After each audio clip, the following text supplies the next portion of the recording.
If you woke up this morning and faster tune in to Sweet News,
Good morning, Blessing, good and morning, good sir. morning, Nigerians.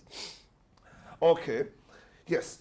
We begin by giving you updates in the world of news as Olaoluwa Awe is standing by as always in the news studio to bring you the updates. Please watch.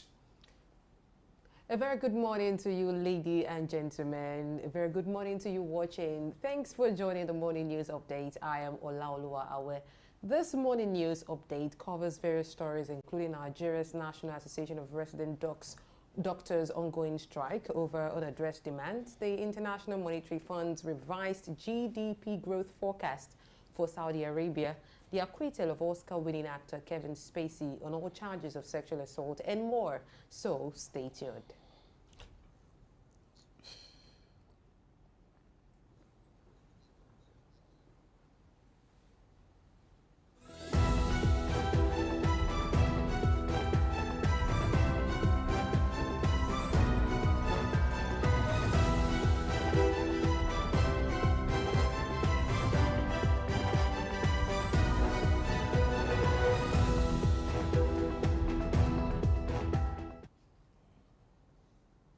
Today's morning news update starts with Nigeria. The federal government has announced plans to provide financial support to ensure that federal universities in the country remain tuition-free. The president's advisor on special duties and communication strategy, Mr. Deyalaki, clarified that some universities may have introduced discretionary charges for services like hostel accommodation, registration, and laboratory fees, but those charges are not considered tuition and are not mandatory for students. It reiterated the administration's promise to implement the newly introduced student loan scheme and announced its plan to support diligent students through work-study program, merit-based scholarship, and grants, ensuring that they can complete their education without financial barriers. This move is expected to improve opportunities for students and foster a stronger educational environment in the country. Now, more women in Kano State have their national identity numbers, NINs, compared to Rivers and Oyo State.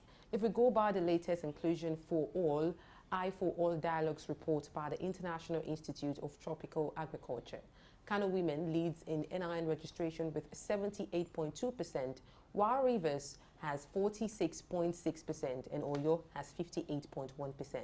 This finding is interesting because it goes against popular expectation that women in the northern parts of the country would have less access to official documentation. In Kano, women are enrolling for NIN at local Islamic centers thanks to support from religious authorities. This shows that encouraging NIN or PVC enrollment for women can overcome gender restrictions at the community or household level. NIN is important because it ties all records about a person in a database and helps the government verify identities for essential social services. And this report shows that a lot of women in this state are positioning themselves to reap the benefits of having the official identification, like being able to have a bank account and register a mobile phone. The report also highlights that rural women in all three states are very productive, engaging in multiple income-generating activities for their households and the community. Chinasa Collins Obuo, the head of I for All Inclusion for Initiatives, emphasized that women are often the most excluded groups, and this report sheds light on the importance of addressing their inclusion in various sectors. Despite assurances from the federal government, the National Association of Resident Doctors, NARD, has embarked on an indefinite strike yesterday.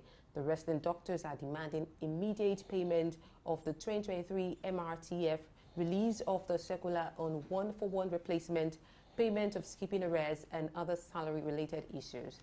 They're also asking for the replacement of doctors who have left for better opportunities as hospitals face shortage of staff.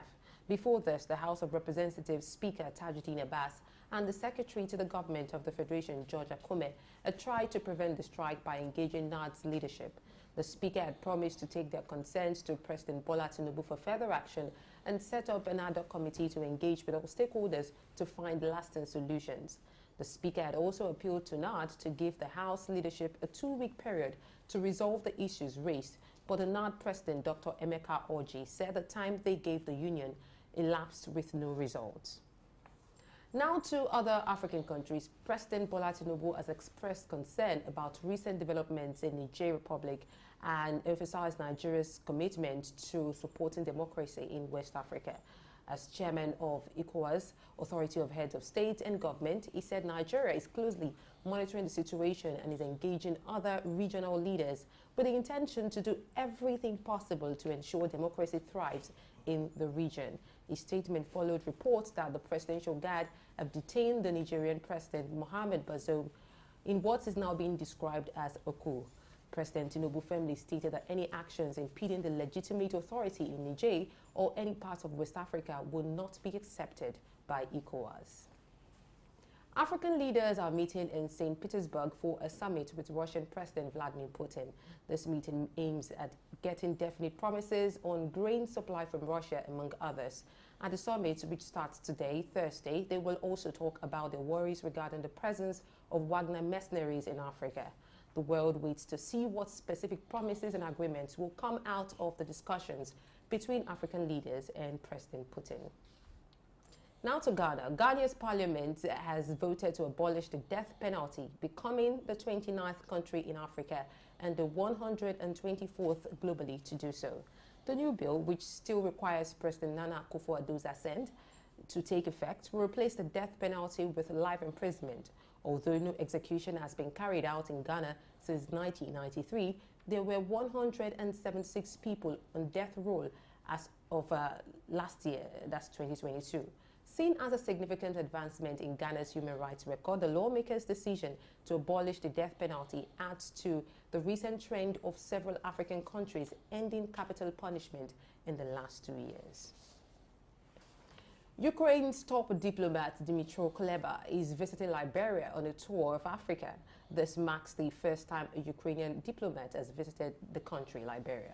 The purpose of the visit is to discuss the export of Ukrainian grain to Africa and to seek support from African countries in challenging Russian influence in the region and the wider global south. The visit comes after Russia backed out of a grain deal that allowed Ukraine to export grain through the Black Sea during the war, leading to a sharp rise in food prices. Russian airstrikes have also reportedly targeted the grain infrastructure in the export region of Odessa, with Kyiv accusing Moscow of attempting to destroy Ukraine's grain sector so as to establish itself as the only grain supplier. And away from Africa, France and Qatar are planning to work together more closely on defense partnership. Already they have been cooperating on Rafale fighter jets, but now they want to make their partnership even stronger by doing more things together diplomatically, operationally, and in the industry. French Minister Sébastien Lecornu went to Qatar to talk about this, and it seems Qatar is happy with the Rafale jets they bought before, so the country might buy 24 more of those planes and upgrade their current ones with new technologies. The first deal they made for the Rafale jets was worth $7 billion when they got 24 planes in 2015. In 2017, Qatar had asked for 12 more, signaling a bustling business for the plane-making company Dassault, who makes the Rafale, as it gets orders from other countries like India and the United Arab Emirates as well. Earlier, the French Defense Ministry had said that the cost of living crisis might affect the demand for military planes later in the year. However, if France and Qatar form a strong defense partnership, it could have a big impact on the military abilities and security in their region. The International Monetary Fund, IMF, has just changed its prediction for Saudi Arabia's economic growth in 2023. They had previously thought it would be 3.1%, but now they are saying it will be lower at 1.9%. The slow growth can be attributed to the ongoing oil production cuts that have been affecting the country's economy. Saudi Arabia is a big player in the global oil market, and the country decided to cut down on production in April and June as part of an agreement with other countries in OPEC+.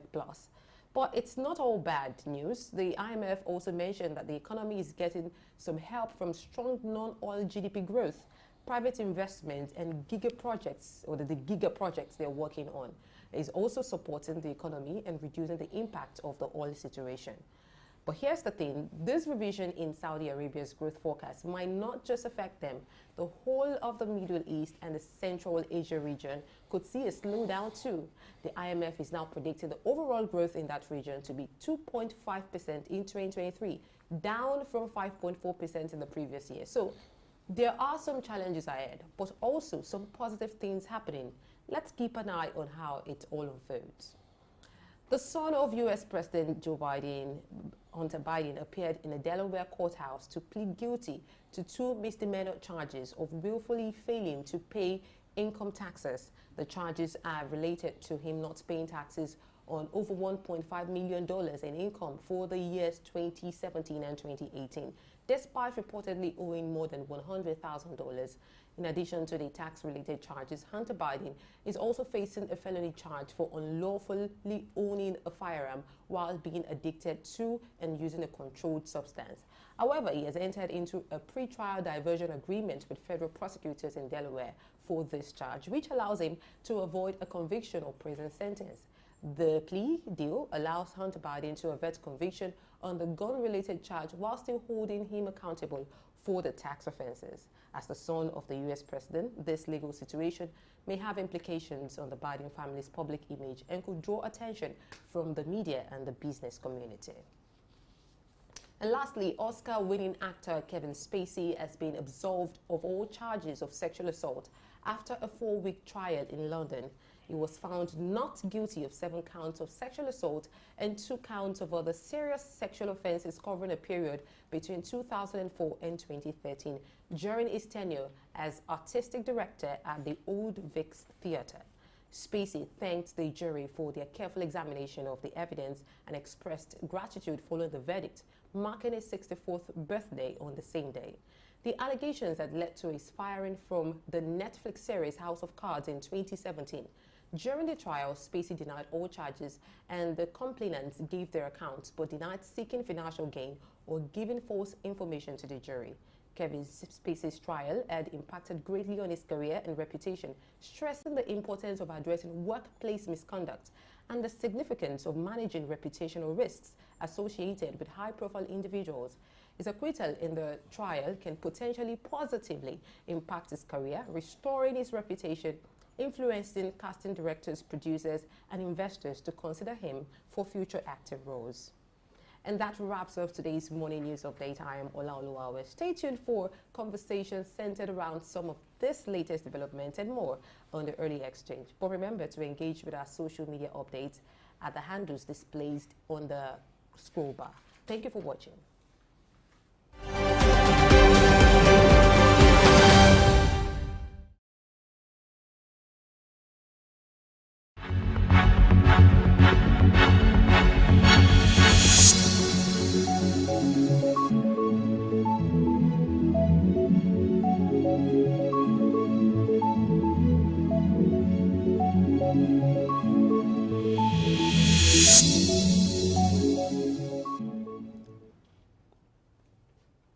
Thanks for the news update, Erna. So quickly, let's look at some of the issues that were in the news. First, we also heard in the news that the federal government has appealed to the Nigeria Labour Congress, NLC, to shelve its planned strike, which is scheduled to commence next Wednesday, saying that they're doing everything possible to ensure that the effect of the removal of fuel subsidy is cushioned. But Labour so far isn't pleased with what the government is doing, and so they plan to go on a strike.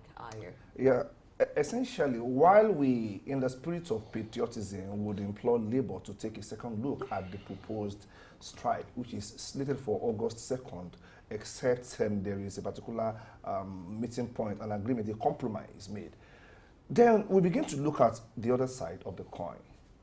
The argument out there is that now you are asking for patience, yet you displayed scripted impatience on your first day in office, even when the budget that was passed still covered for subsidy up till the end of June.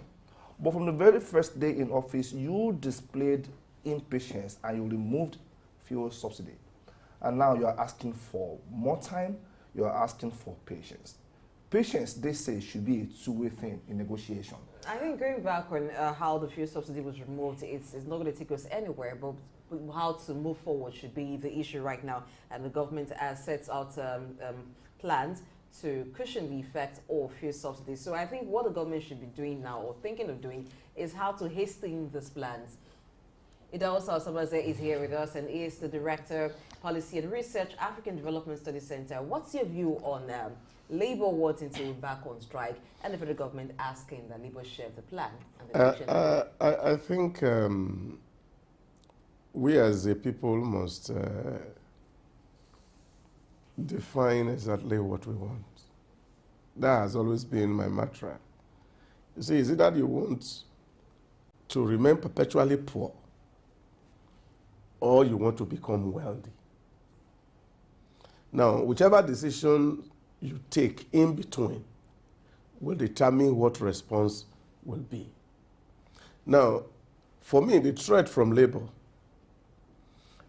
is a decision to remain where we were so that we can continue to be poor. But if you want to build wealth, you can't build it overnight. So, what is important for me in this conversation is Labour engaging with government to see demonstrable integrity of their plan and their programs.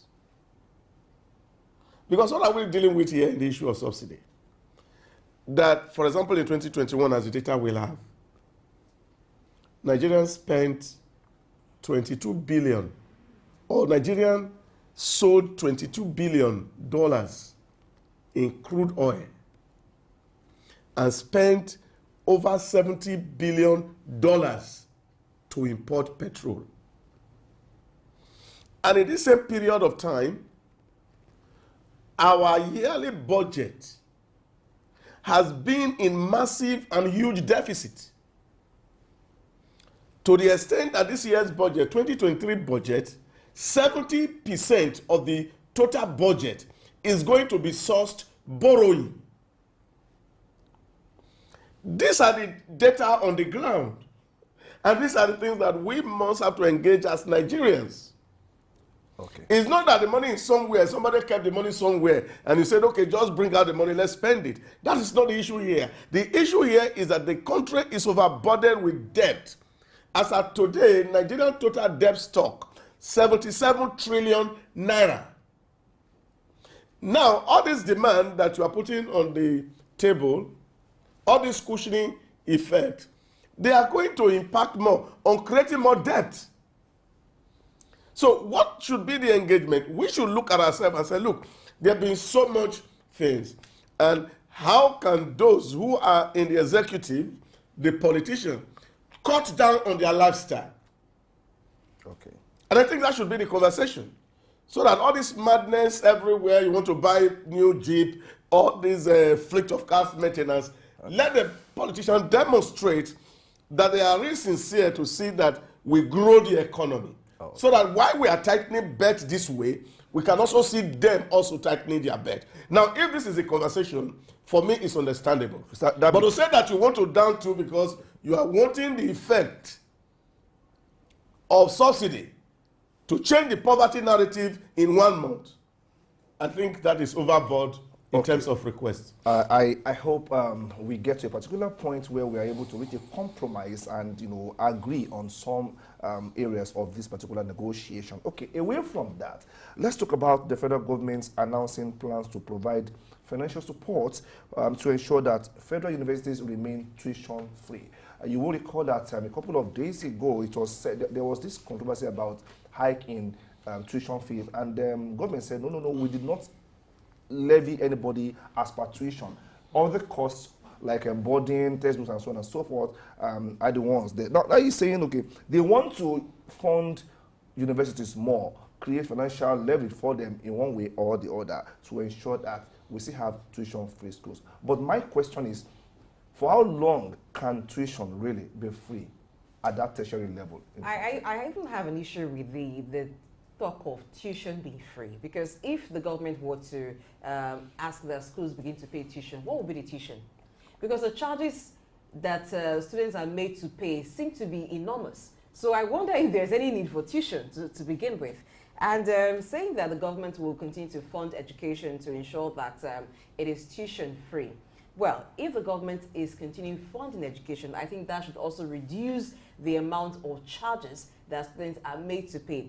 Though the presidential advisor on special duties said that some of the charges are not mandatory, well, I beg to disagree with that, because if you are in school and you do not live within that, or you don't have your family within that environment, you would have to take up accommodation, Definitely. whether in the school or outside the school. So Definitely. That's mandatory for you. Now, if you are in, you study a course where you have to take on laboratory experiments, of course you need to pay laboratory fee. So it is mandatory depending on what you do in the school. But I think that the talk of tuition be free, it seems like you are taking the bigger thing, or you're making people pay for what is more, and you're giving less, yet you say it's free.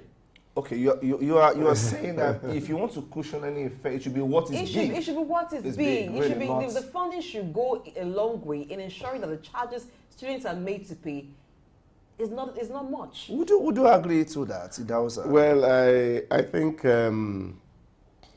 we must be honest with ourselves. Although that's the whole trend globally, especially if you get to Europe, a lot of schools are tuition free for their citizens. So because government takes so much from the people to be able to support the school system. For example, in Germany, corporate tax is about 48%. That's massive. Yes, it is. To be able to fund that social infrastructure. Now, what you are looking at here, I agree with Ayo.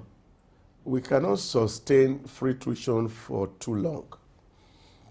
And I think what we need, which is what is the global practice, is to see how very successful Nigerians who are doing excellently well can support the university system by owning chairs in faculties, and that takes burden away from school administration. How school alumni can contribute their own little quota as a give back to society. How corporate bodies can invest in the university system. And all of this will go a long way to cushion the effect of what is happening. You see, what you need to realize is the recurrent cost. For example, she mentioned laboratory. You continue to buy those chemicals and those elements. And they're expensive. They are subsidized. If you go to a Ojota to see where they are selling chemical, you will know what they are asking students to pay is a peanut compared to the market price. Now, look at hostel accommodation for schools like University of Lagos. Before now, like 30,000 per session. That's heavily and hugely subsidized. Now, ask their counterparts who are having a rent on the outside and ask them how much they are paying. You don't want to go there, really. So there's a whole lot that government is doing in this system. But see, truth be told, like I said, if you think education is important, it's expensive. Try ignorance. Go and check ignorance and see how expensive it is. School is expensive. University education is expensive anywhere in the world. And this requires funding. Government certainly cannot do it alone. There need to be a kind of partnership between the private and the government as a way of give back to society, so that we can actually cushion the effect of the cost of education for indigent Nigerians. But like Dele Alake said, of course, for those who are certainly brilliant, government is also considering to set aside some funds to ensure that tuition does not make them to back out of school system. And those, of course, who are indigent and cannot pay, government is also considering having to establish the student loan facility, Yes. where they can also access loan and then be able to further their education.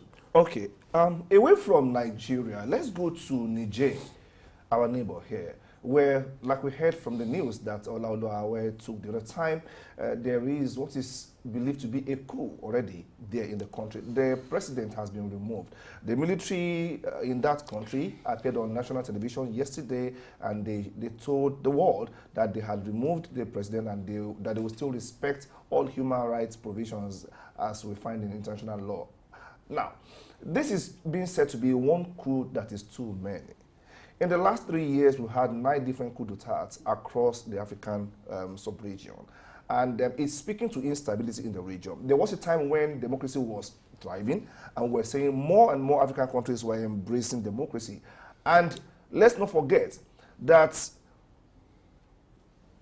poverty anywhere in the world is a threat to prosperity everywhere in the world. Infraction anywhere in the world is a threat to peace everywhere in the world. If our neighbors, Niger, if Burkina Faso and other African countries are experiencing this, that should signal warning to some of us who still think we have democracy, and it becomes a thing of concern to me, Blessing. Yes, it is a thing of concern because they're our neighbors. And aside from them being our neighbors, the implication of having a coup d'etat in any country is broad. It has multiplier effects. Although the soldiers who were taking over government at Niger say they did that because of the deteriorating security situation and, of course, bad governance. But looking at the military system of government that we have seen in African countries, is it a better alternative for a democratic system of government? Because when they take over like that, whatever is done forcefully, definitely you need to become a bit brutal to enforce the new government. It's a military takeover, and so it is going to impede a lot of plans that possibly was already being that was underway by the administration that was truncated, and so it's going to affect development. Some persons are not going to be comfortable living in the country. Some members of government are definitely will want to relocate to other places as well as citizens, and they will want to move to neighboring countries. So when there's unrest in the neighboring country, it somehow means that your own country too is not safe, because you will have the influx of people, you will have the influence too. You know, before the election, there were fears that Nigeria might experience something like that, but thankfully it didn't come to that aspect. And that's one thing that once President Bola Tinubu became the chairman of ECOWAS, he kept on talking about having democracy thrive in Africa, because it's going to ensure the development of the region. So if we must, as Africans, thrive as a region, if we must have continued political and economic development, because when you're not having political development, of course, it will impact on the level at which you grow economically, then it's a long way to where we want to get to. Ida, what's your take on that?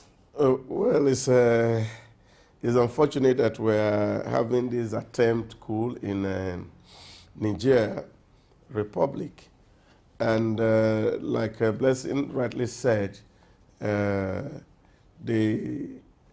coupists are saying, oh, the situation on ground are quite abnormal, and what they have outlined is not different from all the cool experience we have had in Africa since independence. Rising cost of living, corruption, And some of the time they talk about incompetence of those who govern. Now, if you check the history of all cool broadcasts or speeches, these are the things that you find in there. So what they are saying to us is not new. Now, the question to ask is, how competent are they? How corrupt-free are they? How prepared are they to be able to manage the high or the rising cost of living? That's the question. Because everywhere in the world, violence has not stopped any problem. We are all still living witnesses to the Arab Spring and all the changes that happened in North Africa. They are not translated to development. You see, when people are angry and you say, oh, I take over power, that is not the solution. And I think that's where we also will join our voice, lend our voices to the President of Nigeria and the President of Benin Republic, Talon, that of course the couple should exercise some restraint. Yes, there's a challenge in Africa, which is the real problem. It baffles me. You know, it's the same news we read just now that African leaders are in Ukraine. We won't get to that. In a war country. It's an embarrassment. Begging countries that are fighting war to supply them grain. That's a shame on African leadership. Because these are the things that are actually instigating this coup attempt. Don't forget, like communicable disease, coups are contagious. It's happening in Mali. It's happening in Burkina Faso. And you know, Burkina Faso, Niger Republic, Chad, they are all in the same axis. So you are going to expect that to happen. And they are also under same condition.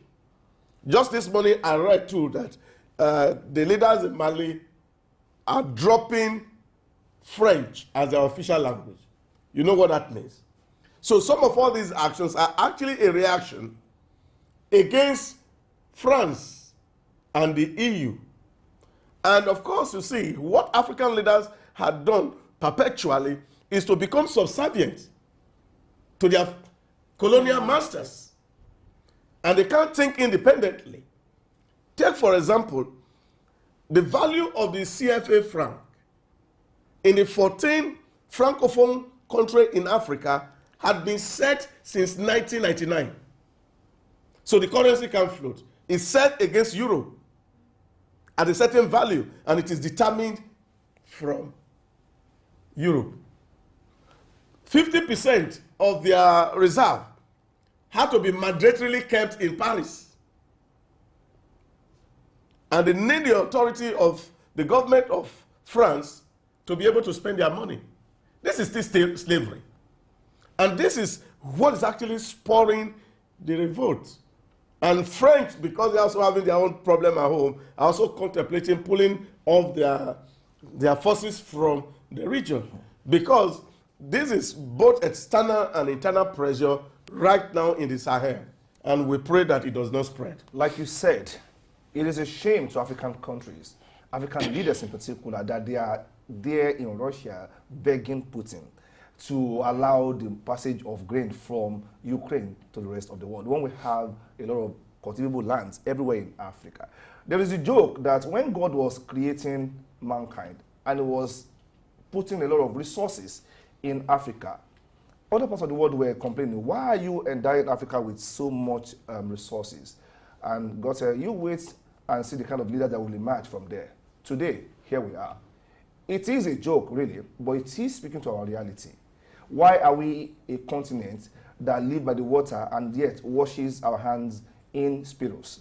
Why do we have so many opportunities? They say that if you move a Western country, a typical Western country, from their land to any country in Africa, and you move the African country over there, come back in 5 years, Africa of today will become the Europe of tomorrow. Europe will become the Africa of today, quote and unquote. That is sad, and we think we should do something more, so much more than just reading this and begging. Nobody goes to any negotiation table with cap in hand. You don't go there with begging bowl. The begging bowl is never enough to fill your family and feed you well enough. In fact, if you go to the negotiating table without something, without any form of power, you're not there to negotiate. You're there to beg. You're there to beg. Essentially. Because you will be handed the remnant. It will be after everybody has taken. Then the leftover is for you. So going to Russia to beg Russia to allow the passage of grain so that Ukraine can supply Africa grain, well, I don't want to add to it to say any more about how disgraceful it is. But I think that while some parts of the world are angry, the UN particularly angry with Russia for saying no to the extension of the deal, because that deal has been on since 2021. It was supposed to elapse in October 2022, but then it was extended and then it elapsed in 17th July this year. I think it is high time that African leaders begin to look inward and find a way around this. Let's just assume that for now, the grains may not come. So if it means us maybe starting up and substituting, then we should begin to look that way. Maybe it happened for good. Definitely. That we'll begin to ensure that we do more as regards food security in Africa. One question we need to ask ourselves and answer honestly is, are we ready to really be free and be independent? Because if you are not independent in food production, then you are not ready for any form of independence. Let's not forget that the heir, though he is the son of the king, shall remain a slave until he is ready. So we'll go on a short break now. And when we come back, we take a deep dive into some of the topics for conversations today. Please stay.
Thanks for staying tuned. Some time ago, we looked at the resolution proposed by the National Executive Council towards alleviating the effect or the sufferings from the removal of fuel subsidy. Now we look at the part 2 of that resolution, and that talks about flooding, addressing flooding and ensuring food security.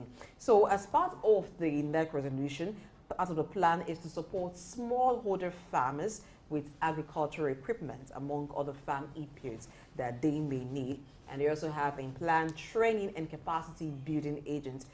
So before we go deeper into the resolution, well, basically it's about supporting agriculture. I would have expected that apart from agriculture, I know the food is very important because we recall that the inflation rate of Nigeria for the month of June was majorly spiked by food inflation. So food is very important.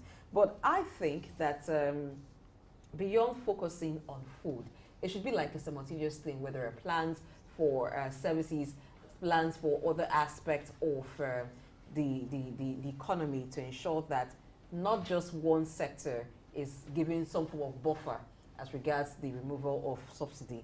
But looking at what they're proposing, support smallholder farmers with agricultural equipment, training capacity being built, and distribution of seedlings.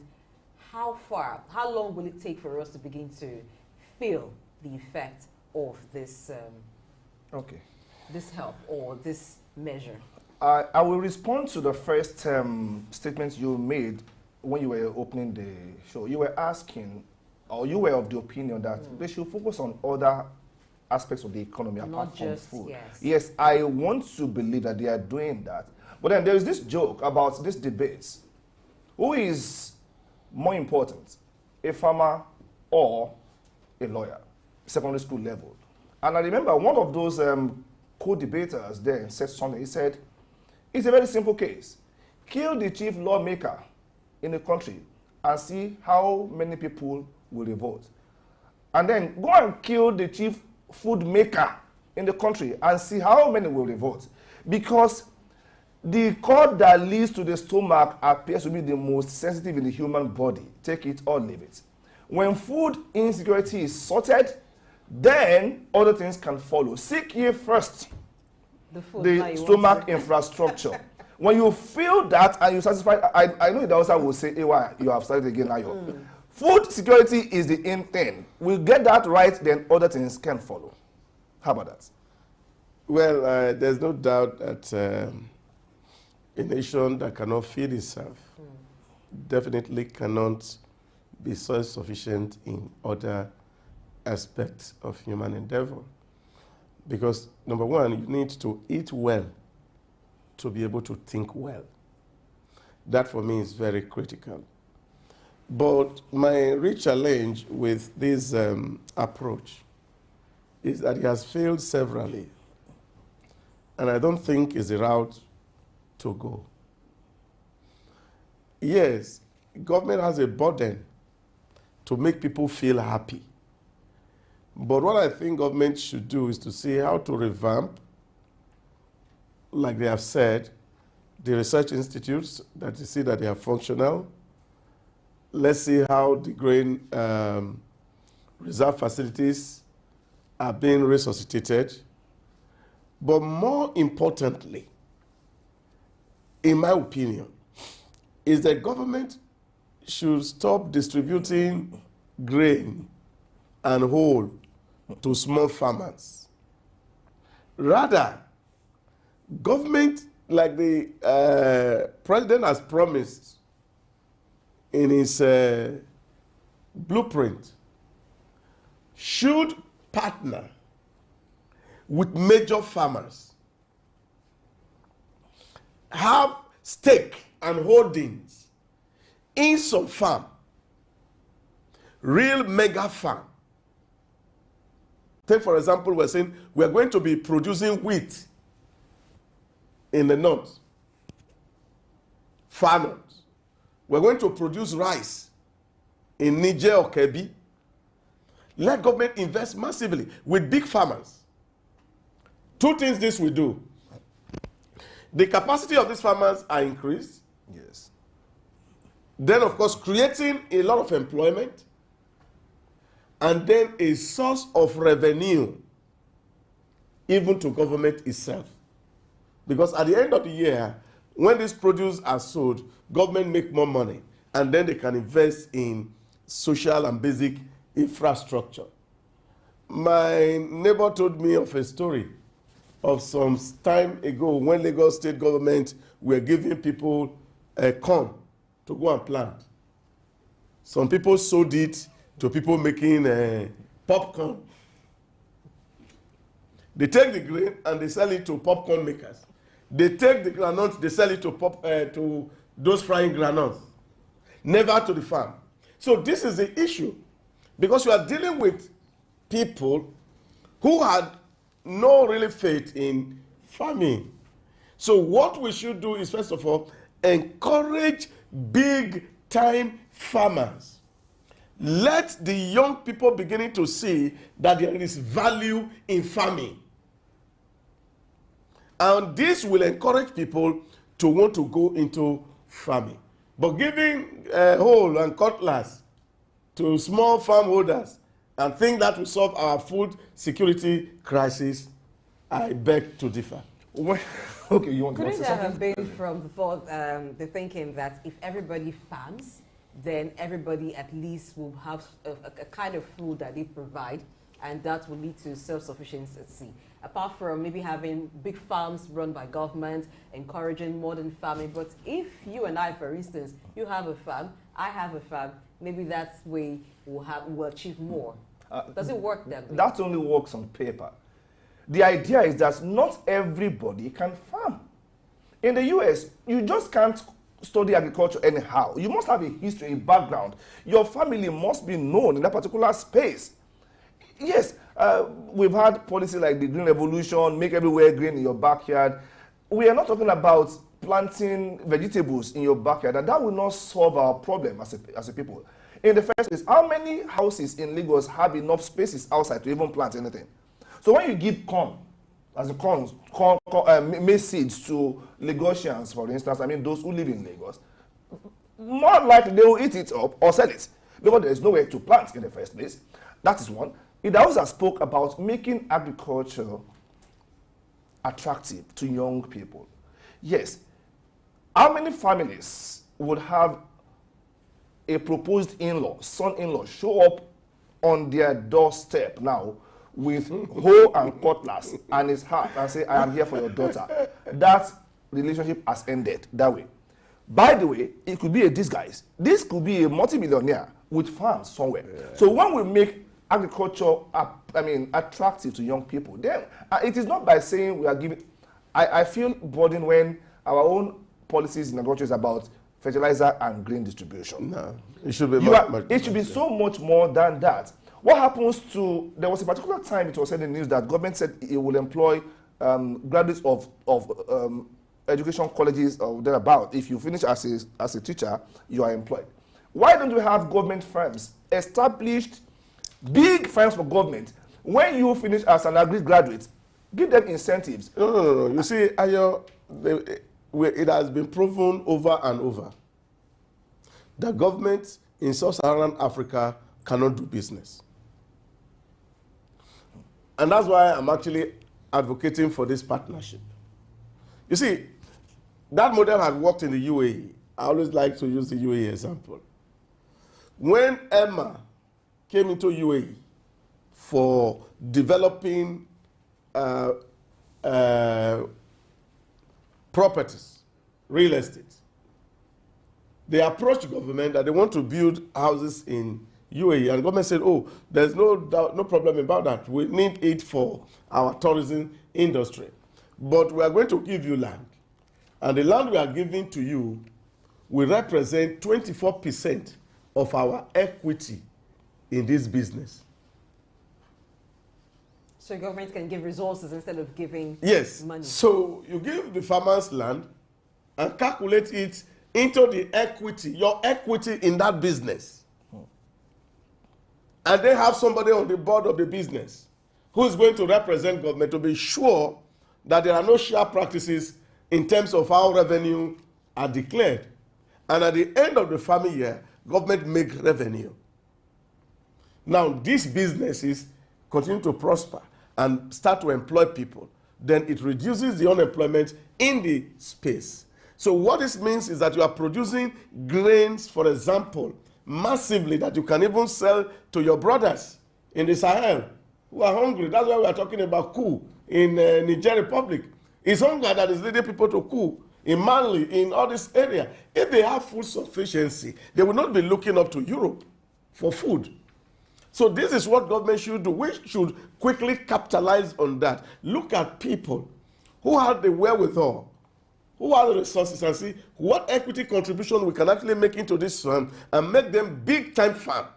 Okay. Now, let's look at one other element of that part 2 of the NEC resolution, which says government wants to improve pasture development by building farm settlements for pastoralists and generally ensuring breed improvement in livestock subsector. We're all aware of the havoc wreaked by the farmers' herders clash in the country. And people are saying, okay, yes, much as the farmers would say they have a right to their farms, the herders are saying they have a right to feed their stock as well. Now, if you're talking about pasturing, I mean creating pasture or farm settlements, how feasible is this, given the challenges, the arguments for and against? How would we go about this?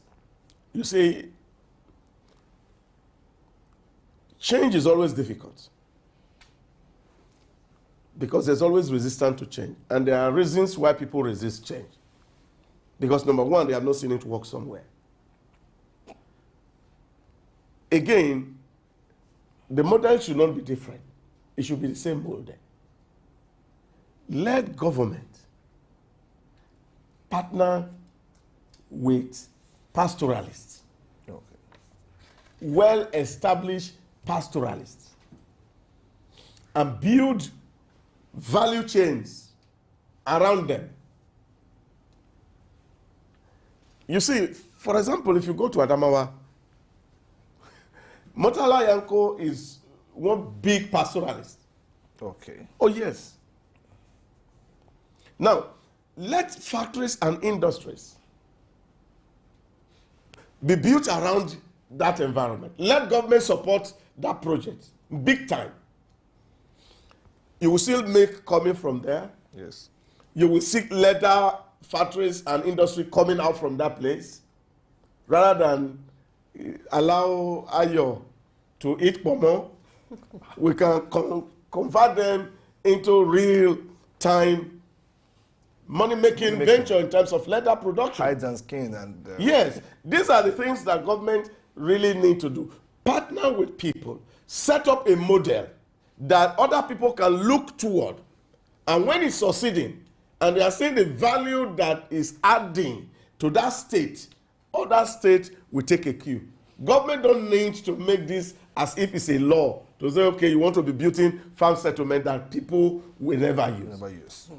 Now, the government is also looking at infrastructure, improving infrastructure, roads leading to farms, and other things that will support the ease of food getting to the markets. So what other things should they be looking at apart from road? Should it be, now because we have some places where that are called farmers markets.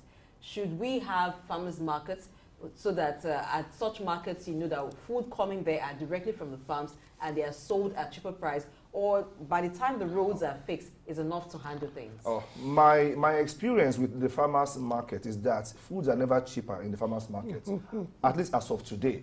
The farmers market just provides another source of revenue for the government because you put farmers together and they pay levies, they pay charges to rent a space. But trust me, the same amount you pay for a derica of rice in the non-farmers market in a contest is what you pay for it in the farmers market. Of course, you may be able to guarantee the fact that here it's coming fresh from the farm. That is just what it is.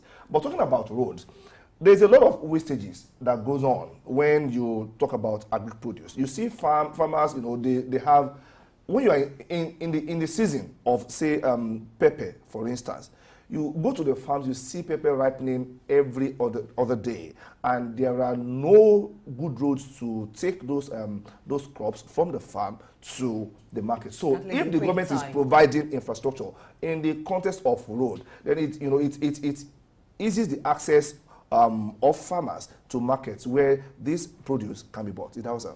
Yeah, I think the president really, if he can follow his plan, on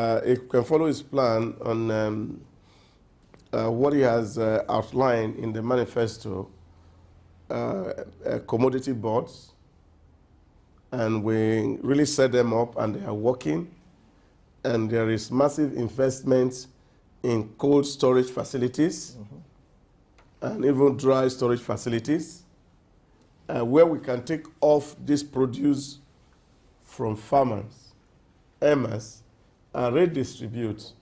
It will go a long way in helping that sector to develop. Talking about access road, the question really is that people are still finding their way to the market, really. But the responsibility to make road is both federal, state, and local. And this is why Nigerians must begin to hold government at their levels accountable to some basic things. Local government should not be told to make feeder roads. They should do it as a matter of responsibility. It's a responsibility they owe to the states. And that's why they are there as a tier of government. And somebody should ensure that the money that is getting to the local council, that they are not spending them frivolously, which has been the pattern over time. So if people become responsible and governance is entrenched, all these things that we are talking about, they will not become any problem.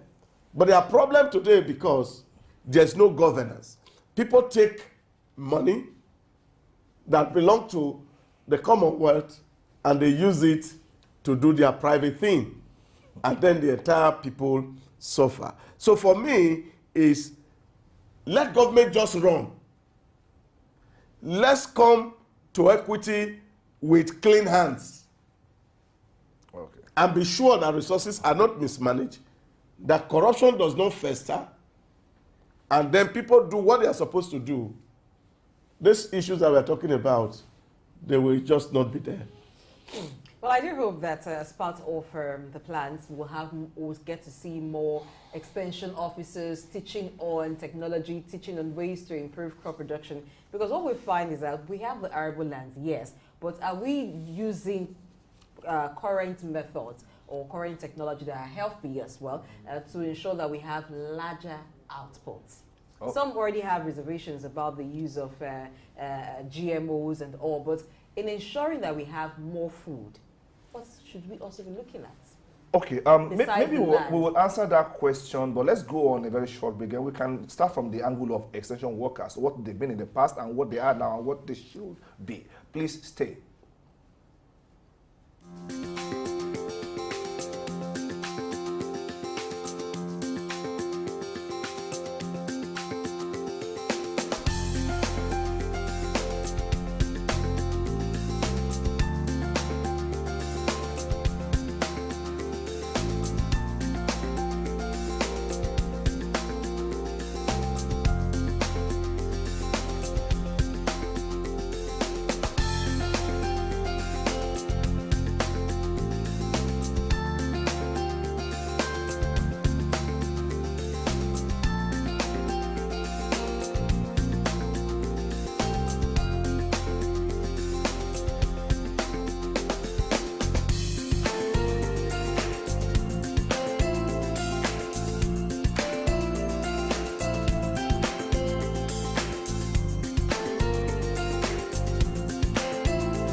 Thanks for being there. Before we went on the break, we're looking at next resolution as it concerns ensuring food security in this time. I'm talking about after the removal of fuel subsidy.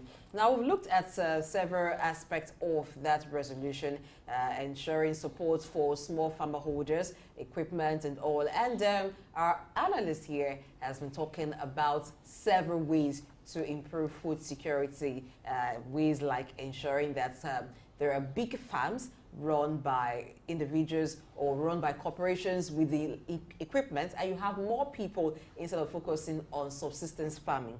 But it also, beyond just having the large space, having the equipment, farming methods. Sometimes you hear that there was low yield of a particular crop, maybe because there was an outbreak of pests and diseases or some other things. But how can we also ensure that there is always a high yield of produce every time, every season? Well, I think that's where the research institutes come in, who are supposed to be up and doing in terms of looking at ways to do farm and do them very well. You know, today in Israel, they talk about precision agriculture. That, of course, you can determine what quantity of nutrients you have to feed to a particular plant to determine the number of yield such a plant can produce. Those technologies are available. And I think that is what we should also latch onto, to see what has these people done well. We don't need to reinvent the wheel. We just need to key into what technology is doing in the area of agriculture so that we can actually have predictive agriculture. That's what Israel talks about. They don't talk about just planting. They're talking about predictive agriculture, that you can determine the yield from the day you are planting your seed and know what it's going to produce. Now, I think we can do all this if our research institutes are really empowered to do what they should do. But again, one of the things that I have found out is all institutes complain about, you know, government not funding us, they are not giving us money. It's not that there is no money coming in there. The truth of the matter is that most of these institutes are also looking for luxury. They're actually not showing product even for the little that is getting into those institutes. That's where I have a lot of challenge. So you have people who says they are doing research and all they are looking money for scholarship, money to do training abroad, and we have done training over and over and over, and there is really nothing to show for it. So this money goes into overhead, and the real critical research that should be done to see what are the issues, because the other day we talked about accessibility even of our food crops into European markets because of the perceived cyanide that is found especially in our gari and our tubers. Now, somebody should be working on that to see how do we remove cyanide from these things. And then if we need to send some special people to go to Israel to study this technology and come back home and bring them back to our space, and I think it will not be something that will be out of place for government to consider. I like us to give some credit to our research institutes. IITA, for instance, is doing a lot at the local level to, you know, come up with high-yielding crops and so on and so forth. But there is a disconnect somewhere. Between the laboratories and the farm, there's a gap. That gap was bridged in the past by extension workers. Because back then, when we went to the villages on excursion or on holidays, as the case may be, we would see them proud in their uniforms. And they were always proud to talk about what they do and educate farmers.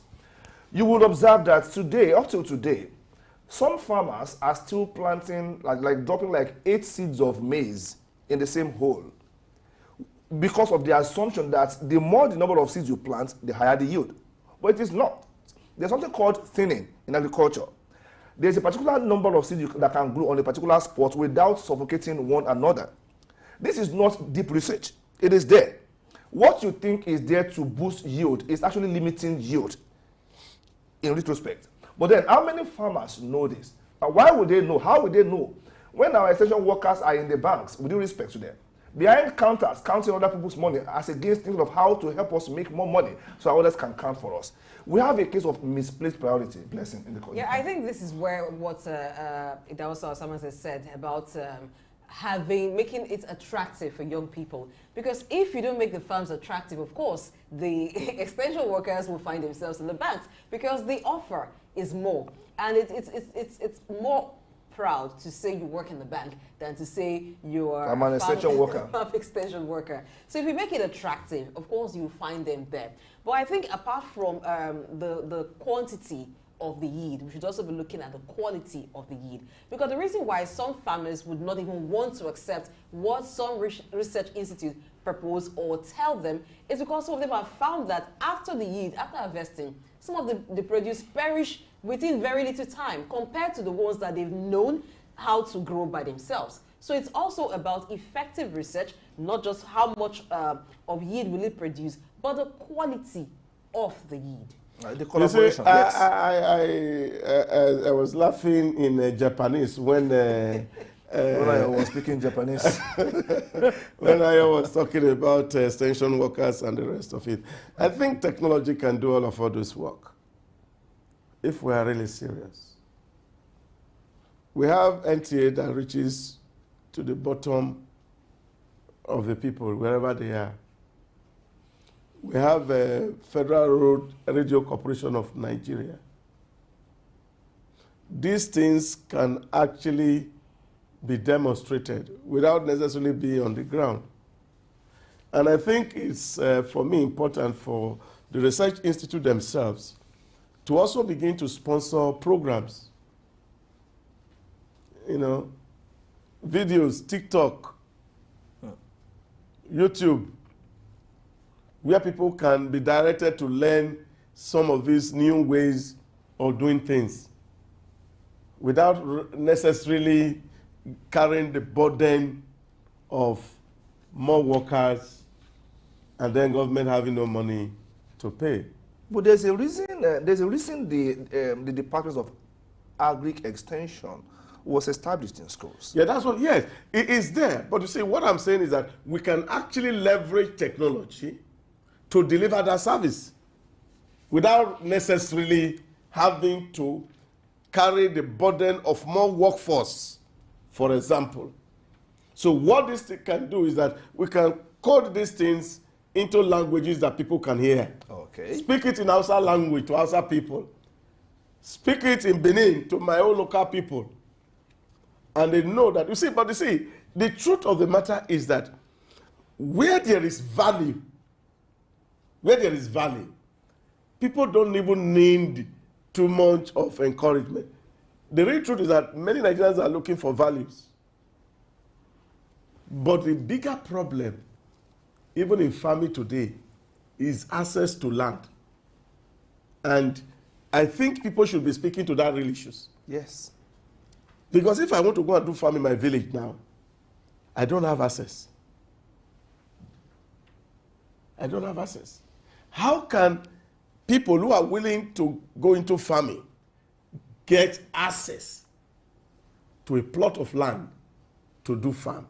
I think that's more critical than some of the issues we're also raising. Apart from getting access to land, we also note that the measure of land that we have is reducing due to the issue of flooding. Addressing flooding, particularly in some parts of the country where it's prevalent, you find that in some places there are signs that, oh, flooding is about to, flooding starts, and then the land is being eroded gradually, but it's not tackled at that point until it becomes a huge problem. And so many persons have moved from one area to other parts of the state and to other parts of the country in general. So addressing the issue of flooding to ensure that the land that we have is even preserved, and before we can even talk about access to these lands. Okay, there are flood plains in the country. There are places that are actually flood prone, and they call them flood plains. Now, yes, it's a periodic thing. No matter what you do, some areas will be flooded. Now, what people do is that there are crops that are not that flood susceptible, so to speak. I am not saying flooding is good for agriculture in any form, but what I'm saying is that, yes, we can't increase the number of lands that we have. Now, and I read through this provision here. I saw something that is close to what you're saying, that the government plans to establish mini earth dams and runoff water harvesting structures to promote all year-round farming. Where you have regions or areas where you have incessant flooding, if we do proper damming, as in we construct dams properly and channel them, because what is flooding? Excess water from the river or from the ocean coming into the land where people are. We can dam some of these rivers if it is feasible. But then these are large-scale investments that will not be done in a short while. So flooding is key, but people are saying this is our land, where do we move to? And that's what you were saying before. You know, for me, I also see here, at least permit me to also speculate and drive conspiracy theory, especially with regard to this particular issue of flooding. Because it's cheaper to prevent flood than to fight flood. Yes. And I think those who are in government circles are more interested in fighting flood Than preventing it. than preventing it. Because that actually opens up more room for corruption. Because when you are in emergency, costs are high. In short, they have to even violate some of the provisions of our instant laws, law of procurement. You set it aside because there's an emergency to fight. So these are drain pipe for state resources for some people. And I think if we are very, very serious people and we want to deal with these basic issues that has to do with flooding, I think our people should understand that we can invest just a little. We're talking about how to dam some big water so that when there are overflow, we can actually collect the water to provide energy, which is currently what we don't have. People are talking about building embankments around river areas. We're looking at spatial control. You see, one of the things I said to somebody recently, you are working against nature. There's no way nature will not fight against you. There's one canal, if you go from Ifako area through Ojodu down to the Ogun River. Now, if you go inside that canal today, you will see buildings inside it. Human beings are living there. Now, what are they doing? They are blocking the natural channels of water. What happens if rainfall comes? You see flooding. This poor planning is what is also responsible. And I think that we must become very proactive as a people to look at, rather than fight symptoms, let's be doing deep root cause analysis of the things that we face and then have a long-term solution to them, rather than wait for every season until the dams are open, then we are running heter-skelter, or until rain season comes before we start to move here and there. There are a lot that government can do. We may not be able to do it in 1 year. We may not be able to dredge the River Niger in 1 year, but we can start it. Definitely. Okay. So, if you look at the documents, the NEC resolution, this part 2, there is one part of it that says government wants to fast-track the operationalization of the special agro-industrial processing zones in each of the 6 geopolitical zones of the country. Okay. Now, this is a big challenge. We know that the challenge of agriculture is processing. We have lots of wastages. We are still having it at the very crude form, our agriculture. If we can actually establish these processing zones in each of the zones of the Federation, I think this will go a long way. Now, it is one thing to come out here on paper and say we want to do it. Do we even have the resources in terms of cost implication, political goodwill, and so on and so forth? Let's look at the challenges of setting up these agro-processing zones in the country. Blessing. Yeah, one of the challenges would be, of course, to get the equipment. And of course, you need energy to support processing. Power. So yes, you need power. So these are some of the issues that government should be looking at. I would not want to say that when it comes to the expertise, we do not have it. I think we do, because people, even on their own, find ways to process some agricultural produce, and then you find them in the market. But like you mentioned, we're doing it in the crude form, and we're not doing it in massive form, so the output is still low. One of the things that a lot of people buy from supermarkets are processed foods, and most of those processed foods are imported. So if the government can attend to the infrastructure that is needed to encourage these agro-processing zones, then of course it will help a lot. It will deal with the issue of post-harvest wastage, because it's not just enough for you to store the food, it will also make it readily available even out of season in different forms for different people, and to also open up the markets, because the one that we're already importing now, if we have it being produced here, that already is increasing our production. But like I said, the infrastructure, the machineries that we need, the energy to support it, and perhaps we could just have this hub sited in areas that are close to the markets, it would also help. Well, I agree with you, Blessing. But we also need to look at it. Even yes, it's good to set up agro-processing zone in each region. But one fundamental thing is that you have a processing zone. Somebody had to feed that processing zone with the agric produce.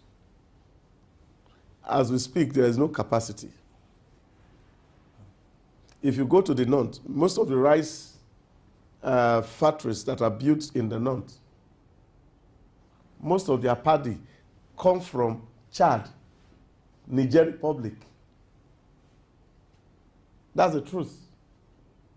You see a whole lot of trading that is going on there, because even we don't even have the rice to feed those factories.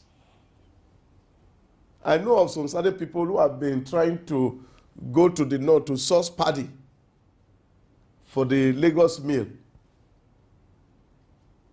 It's difficult to source. And that's why the local rice is expensive.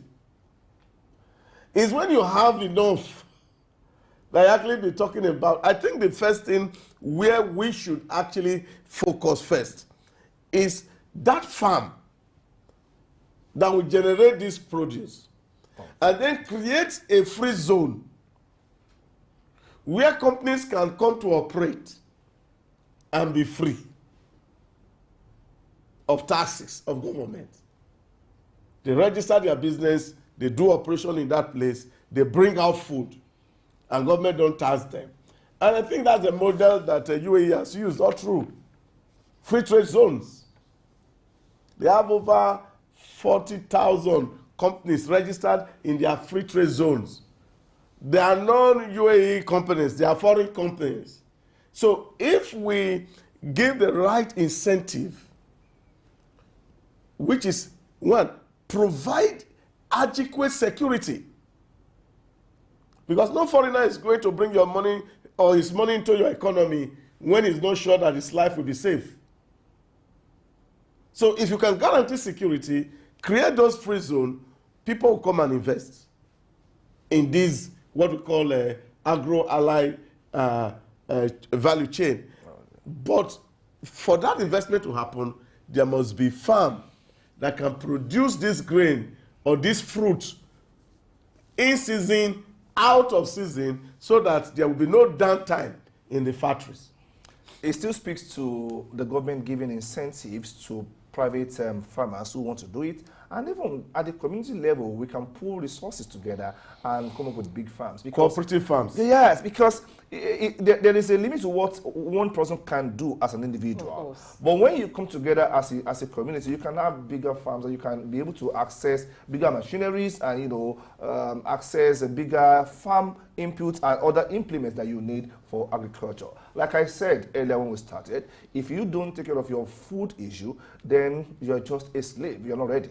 Okay, we've had a lot of talk about food and agriculture and how we should ensure security of the stomach infrastructure, as I always say. And I think you like that part a lot. it sounds good. I just want to say that as much as we're a producer, we should also know the foods to produce. We shouldn't focus on one and neglect the other. The attention has been on cassava, it has been on maize, it has been on rice, But not much attention on wheat, forgetting that we have large need for wheat. So now the Ukraine and Russia crisis has exposed us to how much we need to do in terms of increasing our production of wheat and some other food items. All right. That is where the principle of comparative cost advantage comes in. What are we best at producing comparatively cheaper than others? Then we can talk about exporter. Let's not go there. It's a lot of talk. I don't have a competitive advantage in stomach infrastructure. Okay. All right, let's take a short break now. When we return, we'll go over to yet another topic of discourse today. Please stay. Thank you.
Welcome back. The program is still Early Exchange on Souk News.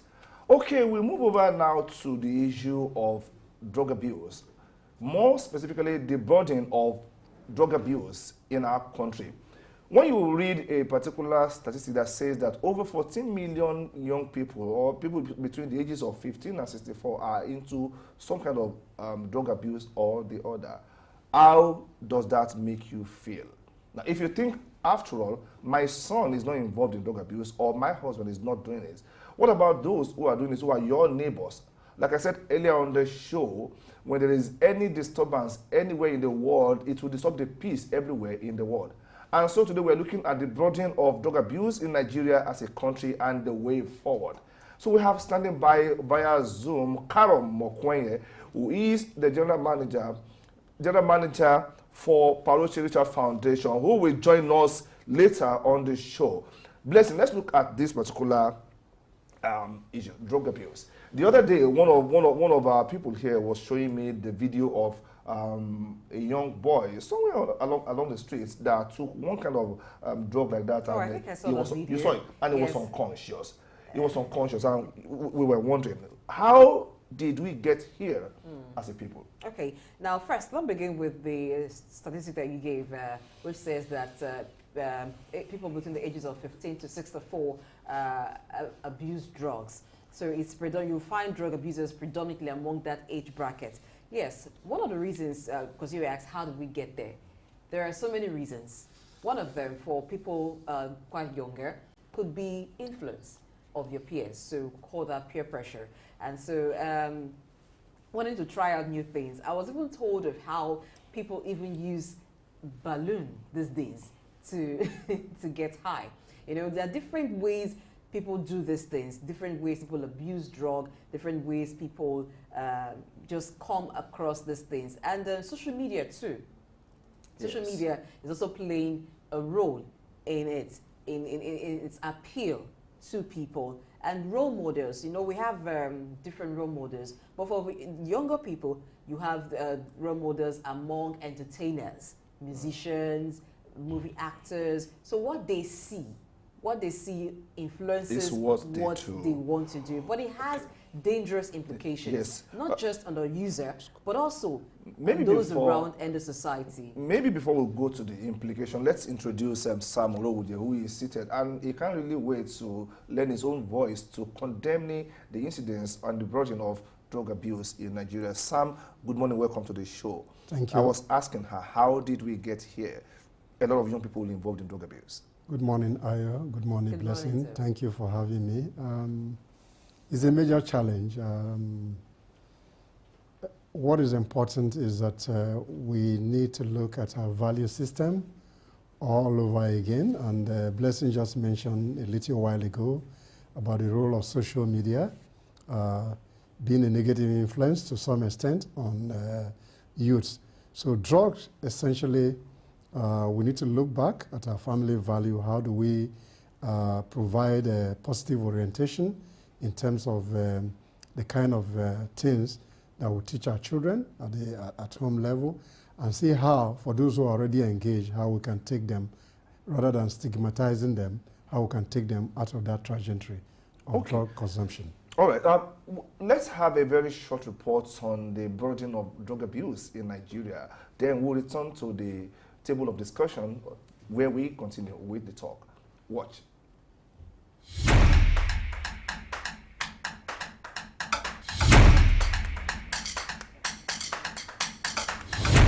$585,000 deaths caused by drug abuse globally, according to the Global Burden of Disease study in 2017. 14.3 million people aged between 15 and 64 years old abuse drug in Nigeria, according to the United Nations. In Nigeria, the burden of drug abuse is on the rise and becoming a public health concern. If you are sitting on the fence, you are wrong. How endangered are we when the youth, who are the real target, have no idea of the potential for calamity drug abuse and misuse can cause? We hit the street of Lagos, and these are the feelers we got. Drug abuse is a significant global public health concern affecting millions of people worldwide, with Nigeria being particularly affected among many other countries, especially among the youth, leading to severe physical, psychological, and social consequences. Nigerians have reacted to its abuse as a global problem that knows no boundaries. I know a few persons that use hard drugs. They always feel like when they use drugs like that, they have this kind of sense, like it opens their mind. But anyways, it opens their mind to do daring things that you as a normal person won't do, like walking on the street naked or getting mad or something, and it's not normal. A random sampling of the degree of awareness of the dangers of drug abuse shows that a lot of Nigerians are quite informed, as evident in the responses got from the field. Hard drug is not good because I saw many people that take hard drugs. So they have misbehaved today. Some of them are steal. Because when you take hard drug, if there's no money in your pocket, you can do anything. You can steal. You can keep a person. While some cited poverty and unemployment as two of the contributing factors, others mentioned illiteracy as chief among them. To address this problem, a comprehensive approach involving prevention, treatment, and harm reduction measures is essential. At the same time again, government should also provide jobs for the youth particularly, because I believe it's the jobless people and jobless man that have time to smoke, have time to go and take drugs. But by the time you are keeping yourself busy doing one or two, you won't even remember that those kind of drugs are existing. The Nigerian government is therefore advised to be transparent in the fight against drug abuse, ensuring proper security routine check. They have to stop hard drugs. Like, if they can put security, that can be searching around, because if there's no security, then they can be selling it too. So they have to put security around to be searching people that are selling hard drugs, because it's the misbehaving guys. I think what the government can do is to be sincere in the fight against drugs. Now, why am I saying sincerity? Now, there was a time Lagos said they want to bring outlaw to prohibit public smoking of cigarettes. My brother, you see police smoking cigarettes, who are to enforce that law? So government must be sincere, starting with purging themselves and then down to the populace. A drug-free society is possible if individuals, government, and society join forces. Frederick Otueze, Soup News.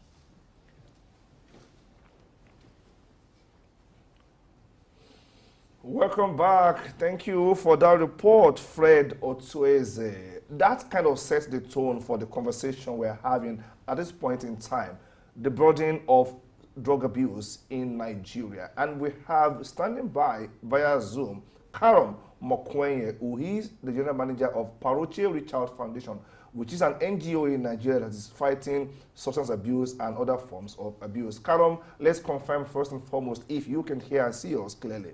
Good morning, Karam. Hi, good morning, Ayo. It's wonderful to be here. Oh, good to be here. You saw that I can hear you clearly. All right. You saw that report, and I asked my colleagues before you joined us, how did we get here as a people to such a point that over 14 million Nigerians between the ages of 15 and 64 are now engaged in drug abuse? Ayo, I can tell you it is a public health concern.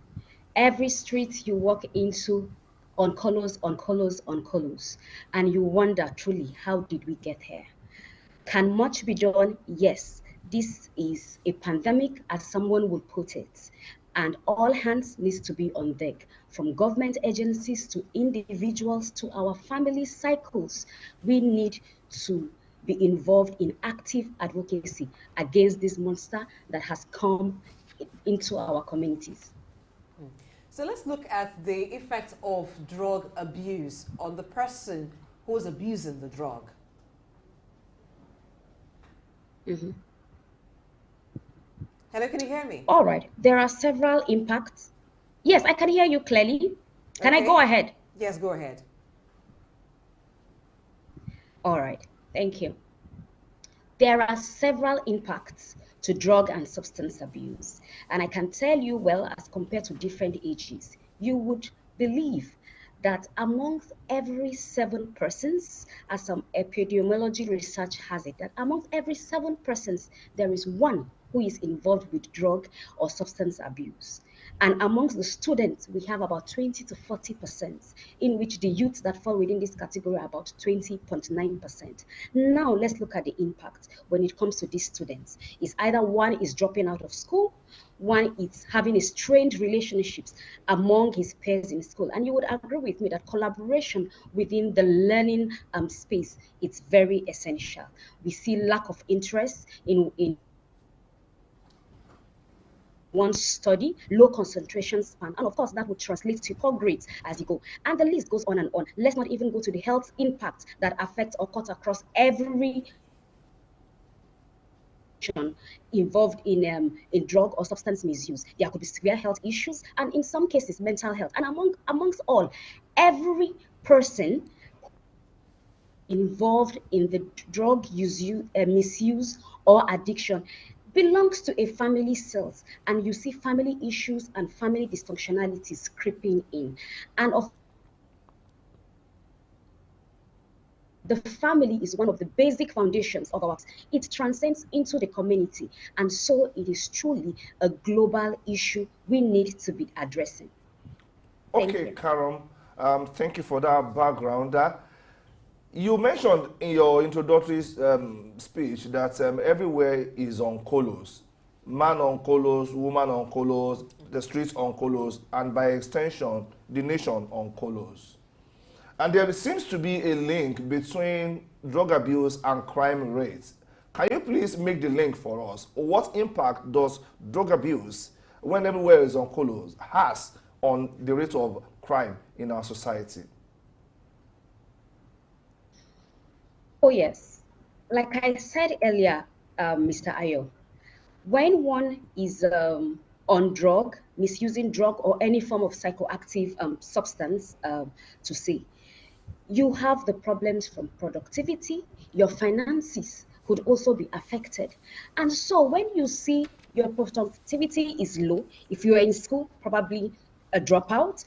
If you are in the working space, a working class, your productivity at work is dropping, and maybe you end up losing your job. And so you're saddled with the point of how do you get finances to fund this new lifestyle, that negative lifestyle to say, that you have adopted, and you find yourself seeking other options to fund this lifestyle. And in most cases, you see other social vices from stealing, robbery, targetry creeping in.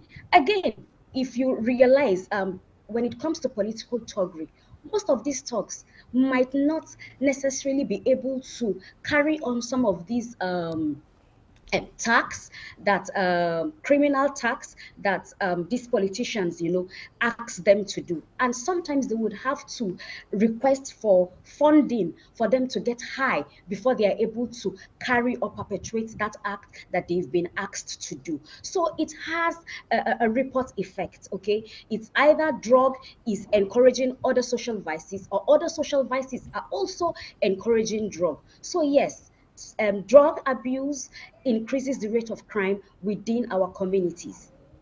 So how can we deal with the circulation of drugs in the society? Access to drugs, how can it be curbed?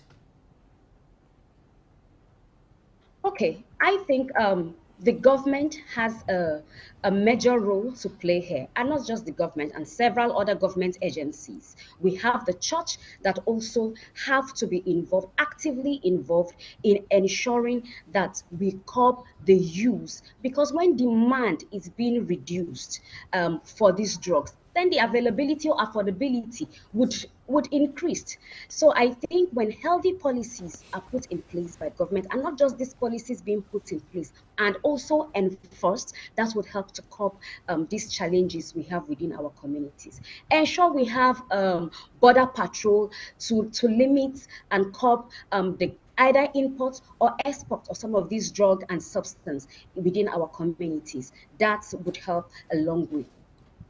Okay. I know that the theme of this year's World Drug Day is in the line of preventing stigma, avoiding stigma. For those who are into drug abuse or any other form of substance abuse, don't stigmatize against them. How does stigma increase the prevalence of drug abuse in our society? All right, when it comes to stigmatization, if I am struggling with drug misuse and I know the issue of stigmatization is there, and for fear of being stigmatized, I wouldn't want to seek help. So I would rather just wallow and suffer in in my situation, thereby encouraging the sellers of this substance. And the sellers of this substance, as long as they have demand and they know that, oh, people struggling with drug or substance abuse are not very open to seeking help because of the stigmatization, they would thrive in their business. So what we should be advocating for today is the stigmatization of drug and substance misuse. That you are going through any form of addiction from any of these substances or psychoactive substances or drugs, there is always help. And there are safe environments, safe communities, safe organizations that are able to help you without necessarily being judgmental. We help you go to the root cause of this addiction that you have, and there we help you find total recovery. Let's pick it up from getting recovered from the use of drug or being rehabilitated. Do we have effective rehabilitation systems in Nigeria? Could you take that question again? I didn't quite get that. Rehabilitating a drug user. Do we have effective rehabilitation systems in Nigeria? Oh, yes. I will tell you that there are several rehabilitation systems in Nigeria that have this holistic approach in helping people gain recovery and total freedom from drug misuse. At Paroche Richard Foundation, where where I work, we do not have rehabilitation programs, but we have a post-rehabilitation program whereby when patients go for rehabilitation and they have been rehabilitated, we take them in and offer them a soft landing, a sort of recuperation home whereby we empower them and ensure they are holistically fit before they go back into the society. Because you would agree with me, yes, there have been some cases where you see people go for rehabilitation and then they relapse. And there are also situations where people go for rehabilitation and they are totally made whole from the shackles of this addiction. So at Paroche Richard Foundation, that is what we do. We want to holistically ensure that the issue of you going back to rehab is being managed by ensuring that you there are empowered in terms of institutions skill. In Nigeria. Looking at the way psychiatric institutions are run, is it welcoming to receive people who may have discovered that they have the problem of addiction and then they want to be attended to? Is it structured in the way that people can go in there and then they can be rehabilitated and then they come out back into the society? Can you speak to that? Oh, yes. Oh, yes. There are several rehabilitation homes, including psychiatric hospitals, that have healthy programs. In fact, we have few of even government psychiatric homes where we do refer clients who are going through addiction of substances to, and they come back totally recovered. We have several testimonies to show for it that we can say. So yes, a lot of our government agencies and psychiatric hospitals, I know the NDLEA have a rehabilitation program that it's ongoing. So which they give at a subsidized fee as compared to other private rehabilitation homes that we have. So the government psychiatric hospitals and other private psychiatric homes, yes, they do the most. But if one isn't willing to go to some of these psychiatric hospitals for total recovery, we have other residential rehabilitation services that one could explore, even to luxury, programs that one can have at the comfort of his status. Okay. We know that NGOs, government agencies, the NOA, and other stakeholders have always come together to campaign against drug abuse. But it seems the more the campaign, the more the prevalence. Some would argue that maybe these campaigns are not working as much as they should. Is it a problem of we have become so used to the campaign messages and we need to restructure them, or we are not campaigning against drug abuse enough? Where is the problem? Can you pinpoint? Well, the need for active and continuous campaign against drug and substance abuse cannot be overemphasized. Yes, I would agree with you. There are some instances where we see organizations, giving counterproductive approach to some of these campaigns. And I would like to list a few of them. What one would do in order to have an effective campaign is to ensure you deglamorize this drug misuse. You don't want to be advocating drug and substance abuse, and then you have people driving Ferraris and looking all posh, and then as though you are advertising it. You don't want to do that. We don't want you to romanticize the fact that, oh, when you take this, it's going to encourage performance, it's going to do this. No, we want you to discourage that when it comes to drug and substance misuse advocacy. We see a lot of people, even educating and sensitizing their audience on the options they could go for. So in our campaigns, most times, the approach we have, we just want to hear from these students. Let's say the population is secondary school students. We want to hear what are some of the drugs misuse that are available within your communities. And you see them mentioning substance and all that. But we don't want to give the general names so that we don't end up enlightening the masses on substances to be involved in. So yes, I would want to believe that if the approach is right, then there would be effective impact in the campaign that one is carrying. All right, Karen, we'll come back to you, but quickly we have an analyst in the studio. Let's talk with him. Sam Oromuje, who is the Director, Policy Research and Development, Femi Wash Limited. Now, the use of drug can be seen as a symptom of something deeper. Now, if the age bracket of drug abusers ranges from 15 to 64, you can say maybe for a 15-year-old, it could be peer pressure. What about someone who's 40, 45 and above? What are some of the issues that make people turn to the use of drug? Thank you very much. These are called psychosocial problems. Number one, I mentioned earlier, we need to see how we can reinforce the family value. That's at the fundamental before we go into government. But some of those social problems are occasioned by unemployment, peer group pressure. So how do we address this? And the lady who spoke earlier has identified some of those challenges. And Ayo mentioned earlier, the more campaign you have, the more the number of people who are abusing substance. So what is important is that the age bracket, in my view, is not the most critical element. How do we disabuse the minds of people? She talked about glamorization of certain pop stars with a pop culture that seems to encourage some of those things. So the point is that success is not essentially driven by those hypes that you see in the media space. Therefore, we need to see how we can improve on family values. The government needs to upscale its ability to provide a job for the people.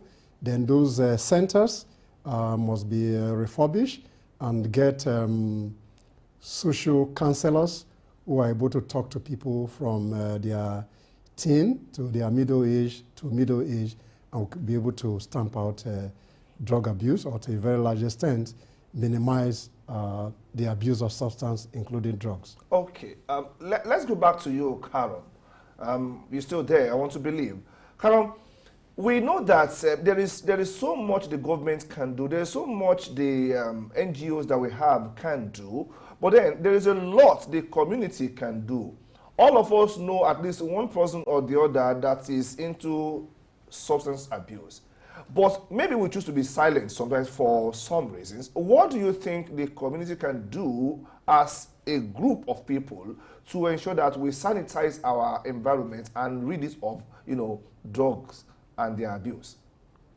What can we do at the community level? All right. As on the community level, I think we can continue to have collective preventive campaigns within our local governments, within our church communities, within our neighborhoods as individual, within our schools. Some of these campaigns cannot be overemphasized. The need for sensitization and enlightenment, okay? And the target should be this younger generation, the youths and the students. From the statistics, as you see, they are the ones who are heavily, involved with this situation. So yes, we can continue active campaign, deglamorizing, yes, like I said earlier, of this substance within our social media. We can ensure that we actively advocate for this. We don't have to wait until we bring group of people together before this advocacy is being done. On our social media platforms and any platform that is available for one within their communities, we can begin from there. Let me ask you this encourage question. empowerment skills. Okay. Some people say that all it takes to get addicted to drug is once use. Is that correct?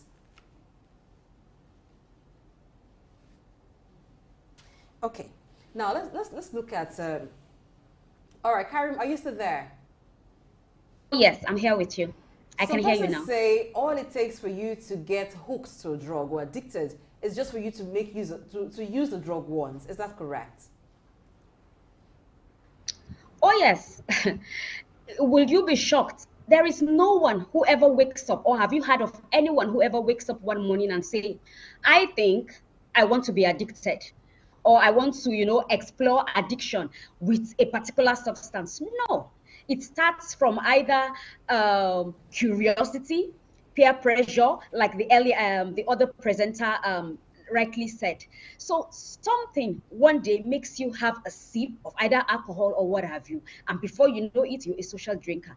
And before you know it, because some of these substances are psychoactive, have psychoactive elements in them, they affect your behavior, they affect your emotions, and they are addictive, so to speak. So before you know it, you are helpless and dependent on this substance. So yes, nobody ever wakes up with the intention, I want to be addicted. But then you wake up because you chose and decided to have a test one day, and before you know it, you are dependent on it, and your life probably falling apart. Your focus to life is probably derailed because you have allowed drug and substance abuse creep into you.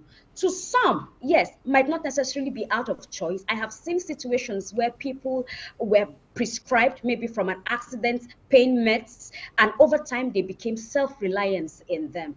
It is really empathetic to hear stories as such, that people are so dependent on some of these medically prescribed drugs, and they cannot function again because of that.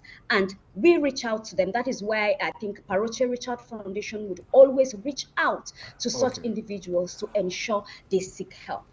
All right, Carol, on a very last note, let's talk about the role of parents now. If you wake up tomorrow and you realize your daughter, your son, or your relative is into substance abuse, what do you do as a parent? To shout, yeah, I'm done for, or what's the right thing to do? Ayo, I'm a proud mother of 3 sons, and I tell you, it is something I pray does not happen, and I would dread that to happen in my kids. And that is why from the onset, my oldest son is about 8 years, and I can tell you down to the last baby of the house, I have began active advocacy with my kids, letting them know the dangers of drug and substance abuse, letting them know the effects of peer pressure, and letting them know they are active ambassadors to whatever that is right, whatever that is good and pleasing in the sight of God. And I also ensure I encourage them have friends who I know parents are not involved in drug and substance abuse within church platforms, You are not within answering my question, school Karen. platforms. Those are Karen, the kind of sorry, you are not answering my question. I know all of us are trying to preach the right values. What happens if you wake up tomorrow, not you as a person, if a parent wakes up tomorrow and realizes to his shock that his son is into drug abuse, what does he do? That's my question, exactly. Thank you. Thank you very much, Ayo. So I think what one should do first, if you wake up one morning and you find out your son is in drug abuse, I don't feel the right approach is to disown that child or to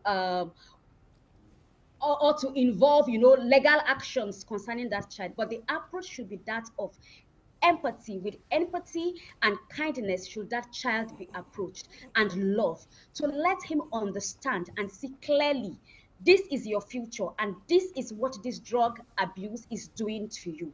And then you can begin counseling with the child and then seek help. As a parent, there are several experts in this field that can offer therapy, counseling, and in most cases, if the drug and substance abuse is severe, we recommend one goes even into a rehabilitation program or being admitted, into any form of residential program for rehabilitation. And sometimes not just detoxification and counseling is being done, the need for medical intervention is always involved.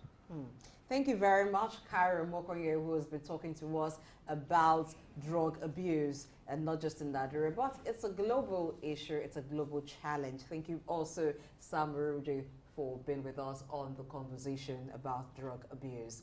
Now, quickly, before we go over to get some business tip from Austin Nikira, I think it's a collective effort. Both the parents, both teachers, and government agencies can help to tackle the menace of drug abuse in society. As far as stigmatization is concerned, sometimes you can't help it because there's a trust issue. When you know that someone has been an abuser of drug, even when they've gone to rehab and come back, the tendency to distrust that they will be off the drug completely sometimes is not really there. Okay, so like you said, together we war, together we win the war against substance abuse. So let's go over to Austin Okere now for some business tips which we need on a day like this. Please watch and we'll be back.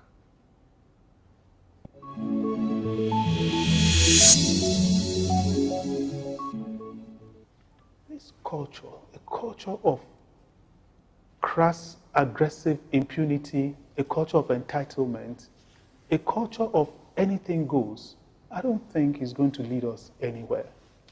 Indeed, one man, no matter how good he is with his natural ability or how sound his strategy is, will not flourish in a team that has a very bad culture. It is well known saying that culture will eat strategy for breakfast any day. And I think that I've come to agree with that in my experience that I will illustrate with two events in my two nationalities, Ghana and Nigeria. I mean, I think it's well known that my father is Nigerian and my mother is Ghanaian. So I'm usually torn between both when the Eagles are playing the Black Stars. But if you look at the evolution of the culture in both countries, from the late 70s, they've gone in opposite directions.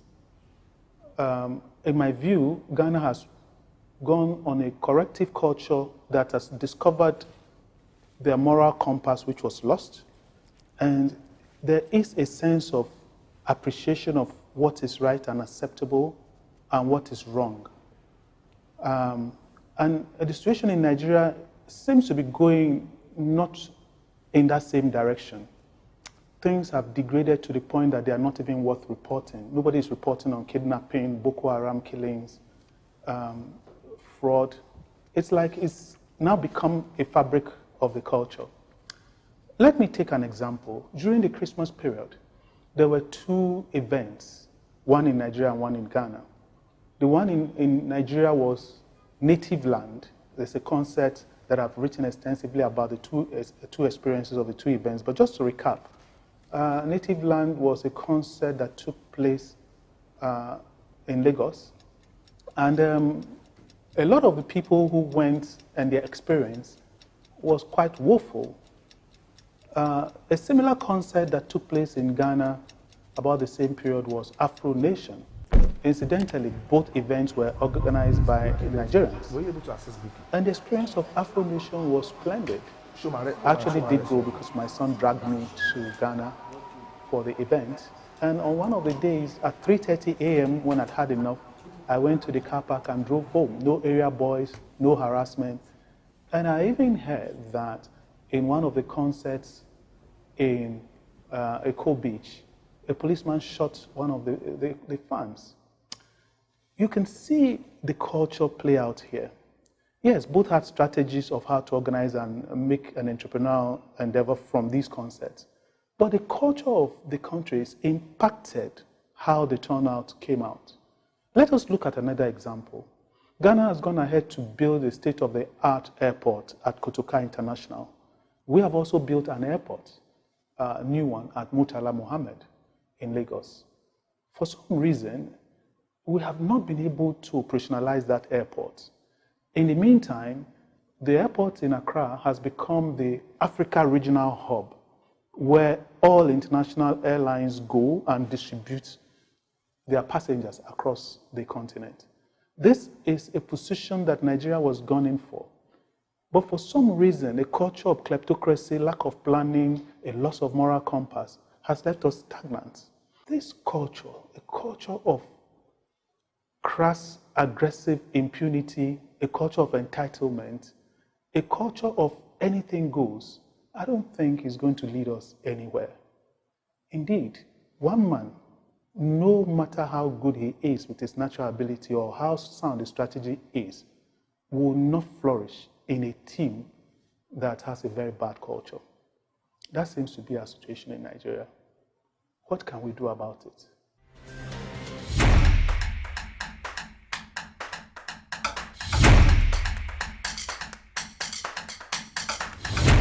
In today's fast-paced world, our food must be fast and our messages instant, but our rest unbelievably snappy. Little wonder a lot of people come down with rest-related health issues, all of which shorten the average life expectancy. The question is, how much rest do you get? The human system is self-rejuvenating if you allow it have the deserved rest. However, meeting the demands of life in the face of pervasive poverty makes a lot of people ignore the call of nature to pause, rest, and replenish lost energy. For example, annual leave from duty is used elsewhere to travel on vacation, escape from the daily routine of work, and spend quality time with whomever you want and doing what brings you joy. But sadly, in our climb, many people look forward to their annual leave as an opportunity to take up ad hoc jobs so they can raise their incomes to a level not covered by their annual salary, and that comes with attendant health issues. Today, the narrative is changing as Nigerian workers are starting to embrace a culture of rest. This shift is being driven by a number of factors, including the growing awareness of the importance of mental and physical health, the increasing number of businesses that are offering flexible work arrangements, and the rising cost of living. It is very important because when you rest, your body gets back to normal and get prepared for the next form of work you need to undergo. Has given us the opportunity of going to work 3 days and staying at work at home 2 days. So I think by that we are able to have little rest. I'm a self-employer, so I have a shop. So I don't open my shop on time. Sometimes 9 o'clock. Depends how my body, you understand, goes. So maximum 6, 7 o'clock. I'll close my shop. But some people used to open their shop very early, and they don't get to know if they have any sickness or anything. That's why when they walk on the road, you see them collapse, because they don't take their time to check their BP, they don't check anything about themselves. According to medical experts, the health benefits of having enough rest are limitless as it helps to improve productivity, creativity, and problem-solving skills, reduce stress levels, improve mood, and boost the immune system. Really improve mental because if there is no enough rest, man, it really tampers somebody's health and brain as well. You see somebody that doesn't have enough rest, doesn't sleep well, you know, the person will just start waking up and, oh, I have to do this, I have to do that. You're doing it in a haste. So definitely you didn't sleep, you don't have enough sleep, and you quickly wake up again. So it will bring down your functioning as a human being. Like it or not, go and rest. Nothing like money again, just go and rest. So that at least you can be able to you be productive. You be productive when rest. If government can just make it compulsory for every sector, either your construction, banking, manufacturing, 3 weeks, or just rest. If you have anywhere to go, stay at home, just rest. The culture of rest is still in its early stages in Nigeria, but it is gaining momentum. As more businesses and workers embrace the importance of rest, it is likely that the culture of rest will continue to grow in the years to come. Seun Ajayi, Sook News.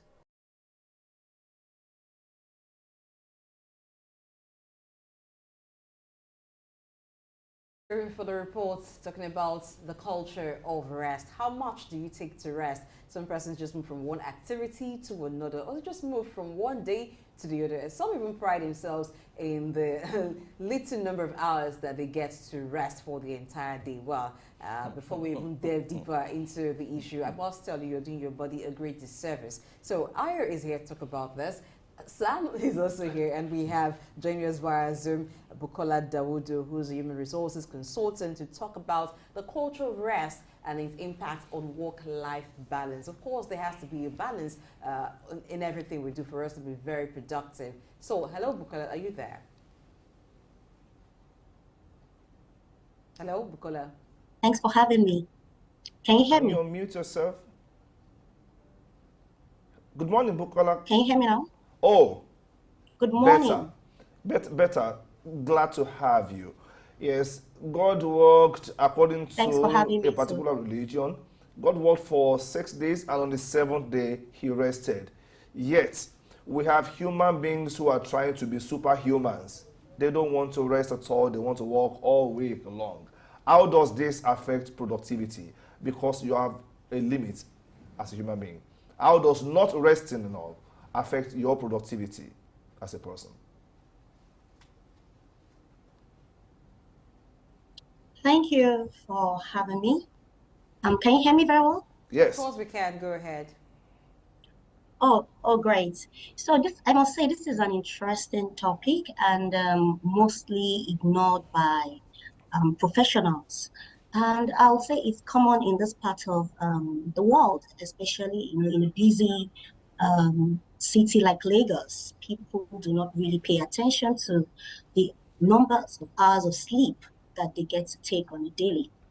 Scientifically, it has been proven that you should take at least 8 hours. You should sleep for 8 hours daily.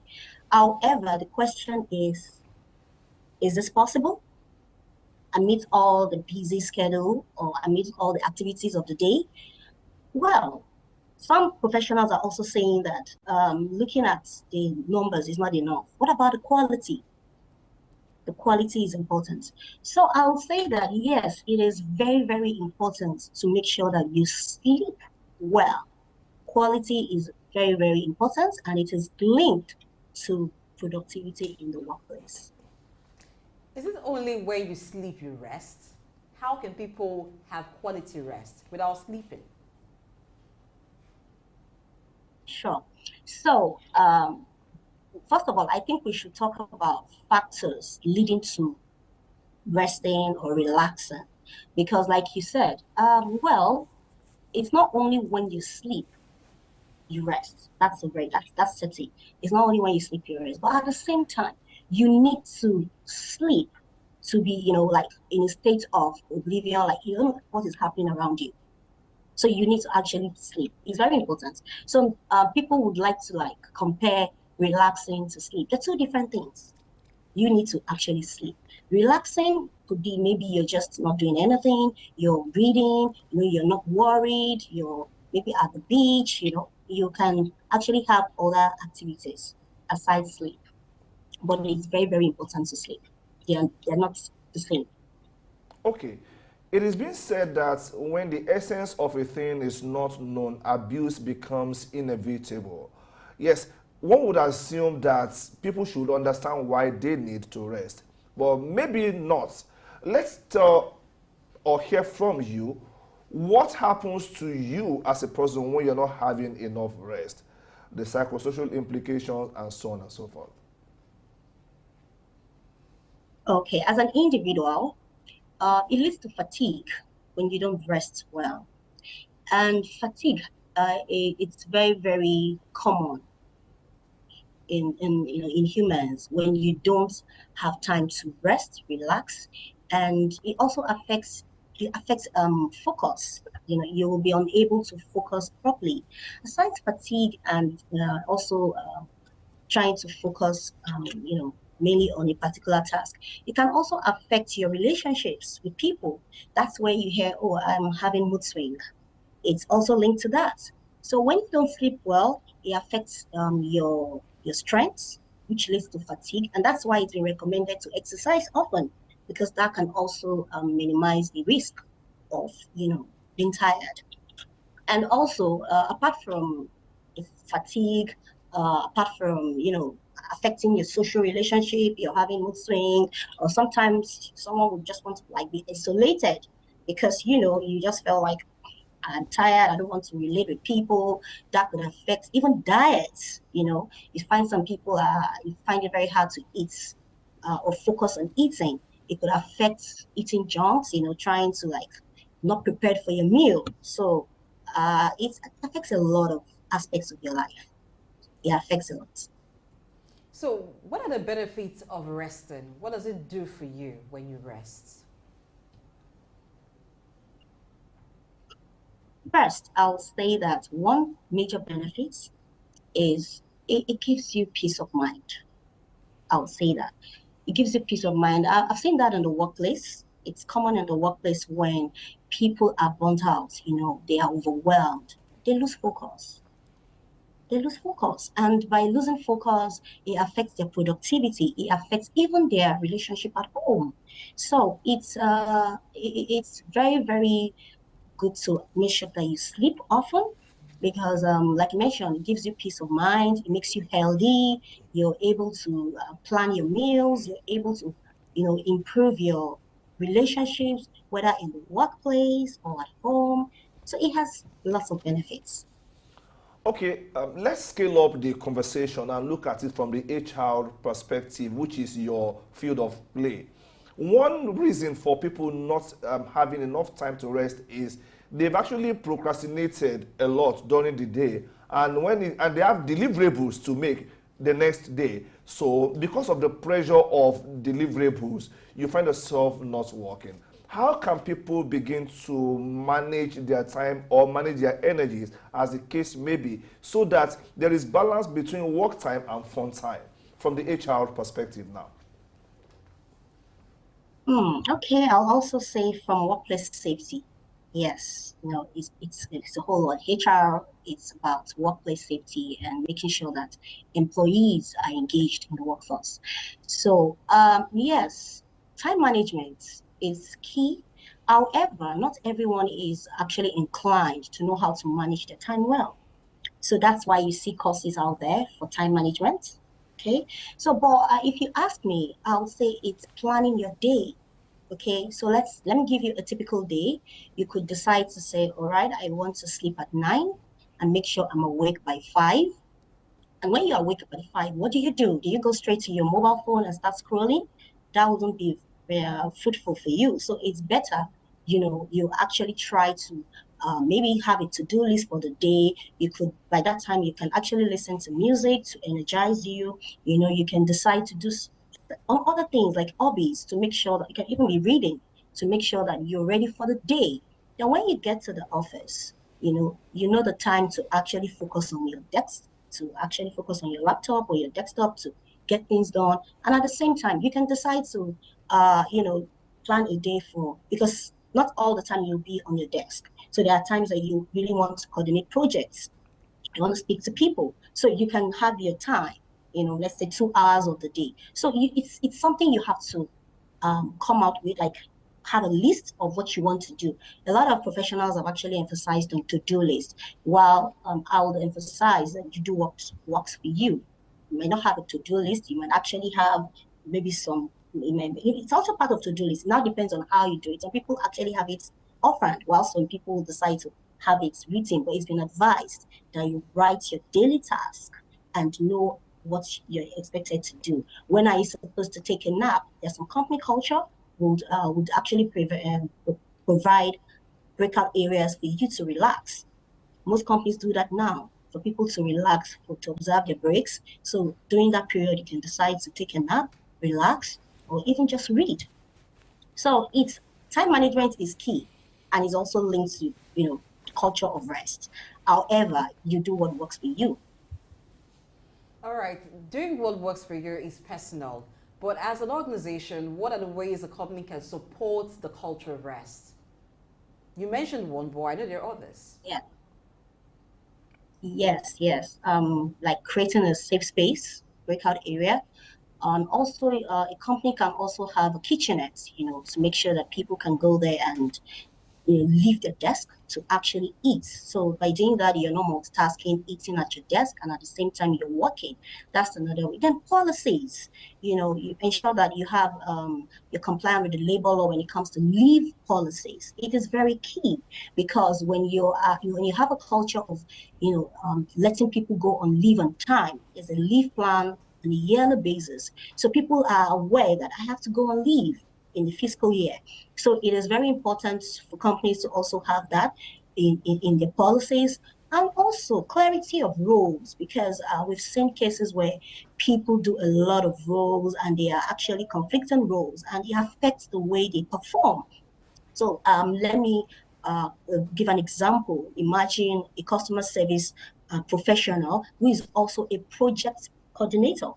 That's quite conflicting, because you need to take the person out of the desk where he or she receives calls to go and manage projects. So, the clarity of roles is also a way in which companies, job descriptions, defining roles and responsibilities to make sure that people are not overwhelmed. So, I think for now, these are the ways companies can actually promote the culture of rest. Policies are very important, and I would say enforcing it, because sometimes you find out that some employees will tell you, "Oh, I don't want to go on leave. I don't want. What do I need my leave for?" It has to be imbibed in the employee. It has to be, a plan, a culture, a policy to be followed. All right. When you mentioned the place of enforcement by companies of the culture of rest for the employees, some companies you will find out even incentivize doing more. You see banks that work normally from Monday to Friday, and they open the window for Saturday workers. So if you come on Saturday, that comes with a particular price compensation or wage compensation, which in a way is encouraging or not encouraging the culture of rest. That's an aside.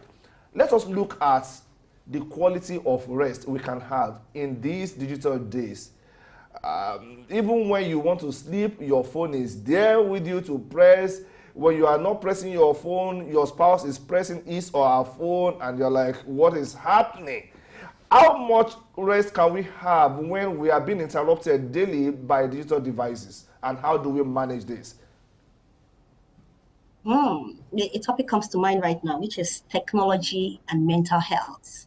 So we are aware that technology is part of us. I can imagine if you lose your phone, how you feel throughout the day. It's part of you already. So it still goes back to managing yourself. I'll talk about how you can manage yourself as an individual and how companies can, also contribute to that. So if you said something about waking up. For instance, you shouldn't have your phone close to your bed. You shouldn't have your phone close to your bed. Mental health professionals have been, they have actually been promoting this, that it's not advisable for you to have your phone or have TV in your bedroom. The bedroom should be there for rest and other, and sexual pleasure, if I may say that. So it's just for you to relax. It's not about using your mobile phone on the bed. So, but it's not easy, I must say. Even for me, it's quite challenging. But it has to be something we need to be, it's a culture we need to imbibe, because we know that the end goal is our health. It impacts on the health negatively. So it's very important to make it a practice to leave your phone away. Make sure that you set your alarm at a particular time to sleep. Because if you know it's 9 o'clock, it's time for you to sleep, and you have your mobile phone with you, before you know, you get engaged like 12 a.m. and that has actually interrupted your pattern. So it's a for me, I would say individual. We need to manage ourselves, because we know the end goal is our health. Yes, technology can actually affect health negatively. However, it is also good for us if we manage it very well. So, that's one way. Not having your technology, your TV in your bedroom. Also, I would say, be determined, be intentional about it. That is very key, because you know the outcome. It's for you. Can you give tips on how to creatively structure your rest pattern? You mentioned that it is advised that every person should get 8 hours of sleep daily, but that's not something some people can afford. 8 hours at a stretch. So is there a way you can maybe segment it, have rest at this time, but at the end of the day, it accumulates to 8 hours? Creatively arranging your rest. Well, I am not an expert when it comes to sleep, okay? But I can say that this has worked for me as a professional and as an individual. You can actually exercise before you sleep. You can exercise like an hour before you sleep, because I mentioned earlier, 8 hours of sleep that is not quality is not the same as 4 hours of quality sleep. Because imagine you're sleeping and you're everywhere. You're worried. That's not sleep. You find out that someone will be rolling on the bed left and right. It's not quality. But when you want to sleep soundly, it's been advised by fitness experts that you should exercise. It doesn't have to be high intensive exercise. It could be stretches. It could be light exercises, and also eating is very key. You shouldn't eat close to the bedtime. That's if you want to get quality of sleep. You shouldn't eat close to your bed. You should eat like 2 hours, and even the time people have actually proposed once it's 7 p.m. to not eat anything heavy. Just you can take liquid, but don't take anything heavy after 7 p.m. So, and also, the body can be very, I won't say complex, but my body can be different from your body. So it's about intentional living.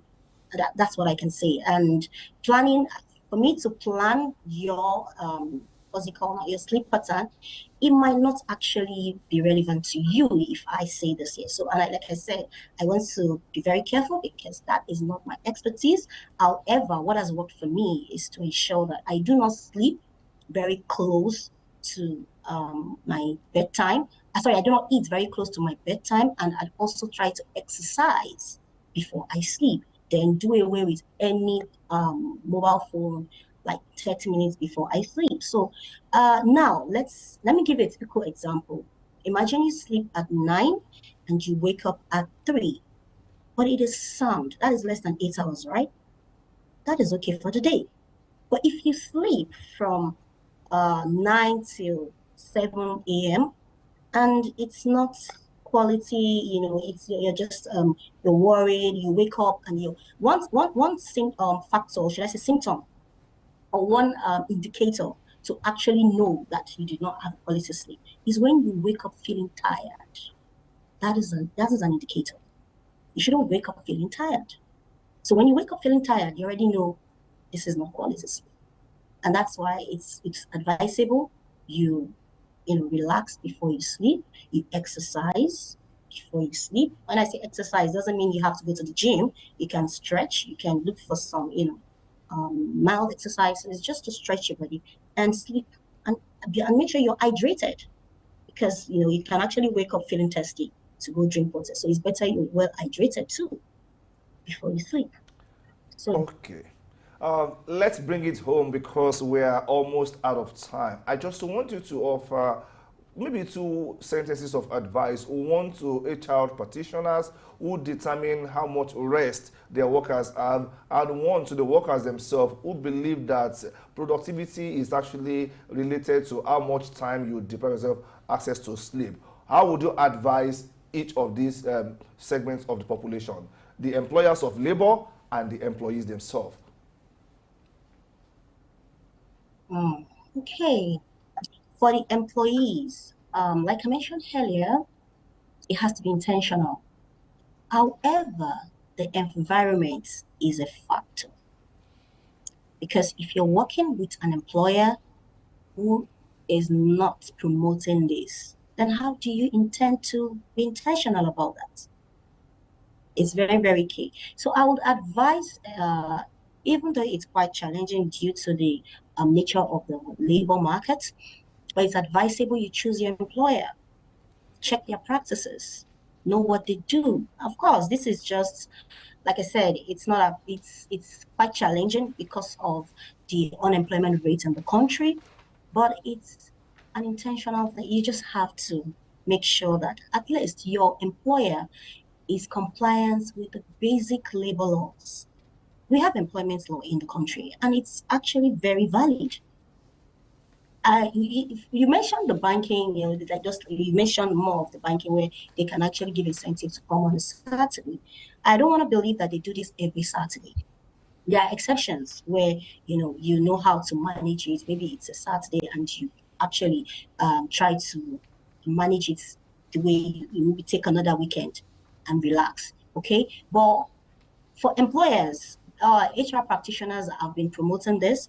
Even the employers association, it's good to actually be compliant with the Nigerian employment law. Once you are compliant, you at least you have the basic supports. You're promoting your culture of rest because, like I mentioned, okay, for instance, let me highlight some of the ways employers are promoting this, which is in compliance with the labor law. Sick leave. There is a provision for sick leave for your employees, different from annual leave. There's also provision for maternity leave. There's provision for, emergency leave. So all this type of leaves are ways that you can promote the workplace of, you can promote culture of rest in the workplace, saying that we have you in mind. We want you to be comfortable. We want you to rest. We don't want you to be overwhelmed. Okay. Another way is the company policies. How do we draft our policies? What are the job? Do we have clear job descriptions? These are ways, some of the ways employers can actually promote culture of rest.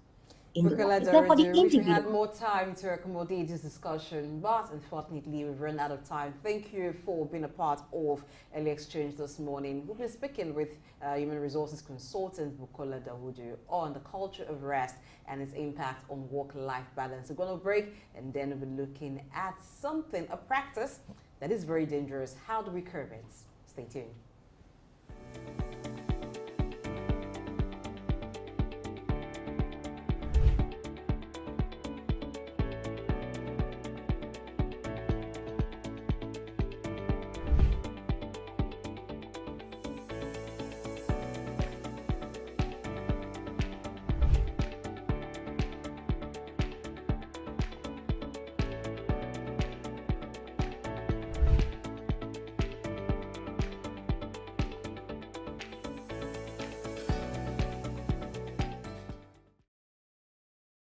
Is naturally meant to scare people away because of the possibility of explosion.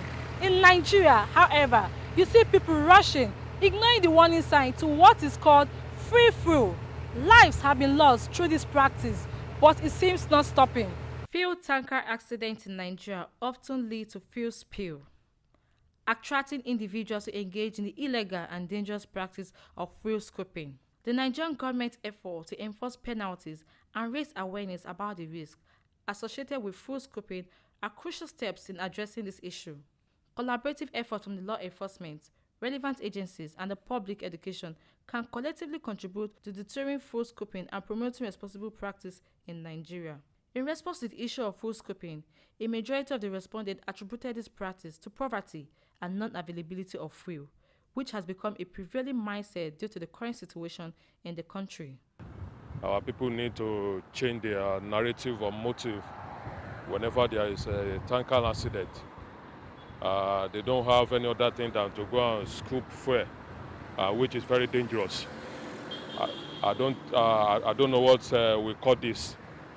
You see the high level of poverty that led people to do this kind of thing.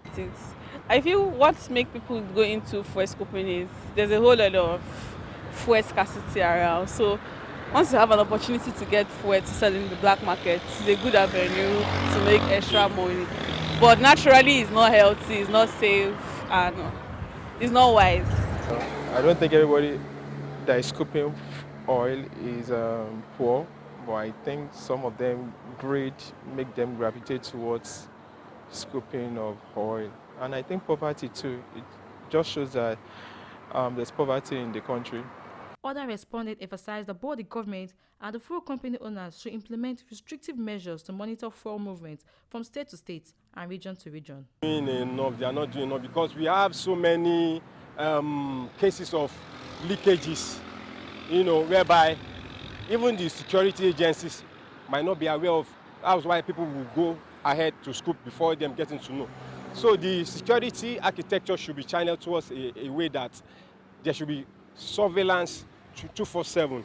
So when there is an explosion or a leakage somewhere, they will be able to nip it at the bud before people get into scooping of it. And they don't check the vehicle, like the roadworthiness. Most of them, their vehicles are not worthy to ply on our road, do they allow it? And at the same time, the roads are bad. The roads are bad. And at the same time, maybe they are trying to also escape from a miscreant. Now, when they put off speed like that, at the end of the day, they won't be able to contain the speed again. They end up having crash on the road. They stress the importance of providing proper education and training for truck drivers to prevent such incidents from occurring in the future.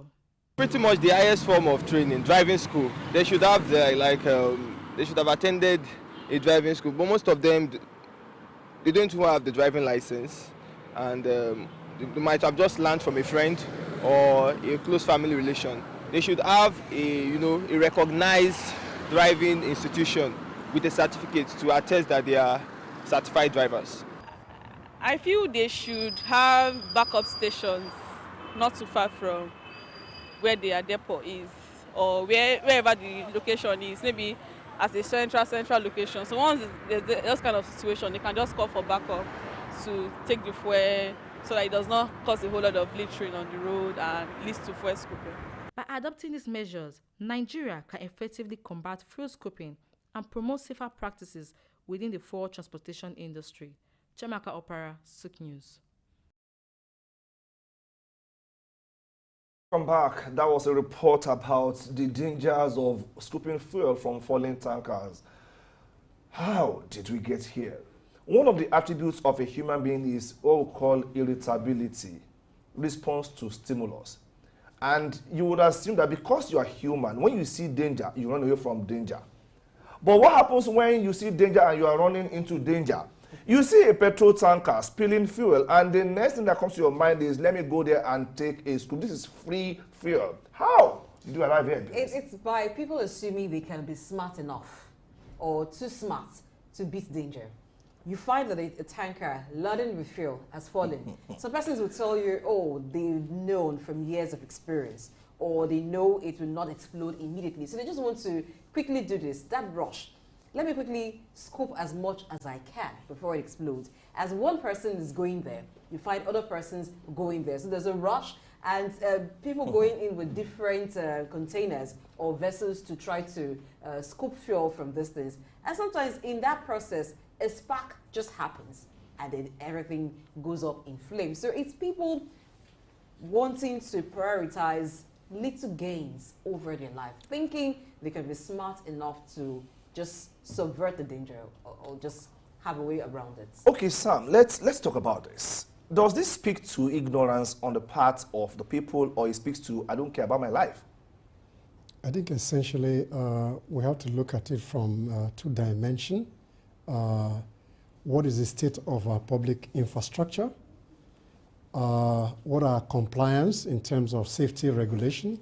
I'd like to thank the Lagos State government in particular, who have created a safety commission that address some of these issues. So fundamentally, what value do we even place on the average Nigerian life, first and foremost?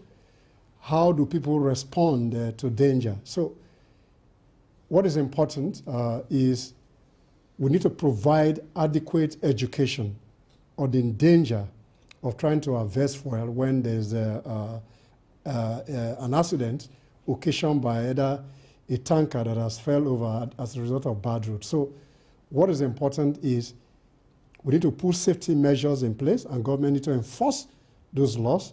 Two, the state of public infrastructure must be well taken care of. Then that enforcement in terms of the kind of vehicles that deliver these highly inflammable products must be sanctioned, and such people, government must find a way to sanction people so that we don't encourage this kind of practice that are endangering public safety.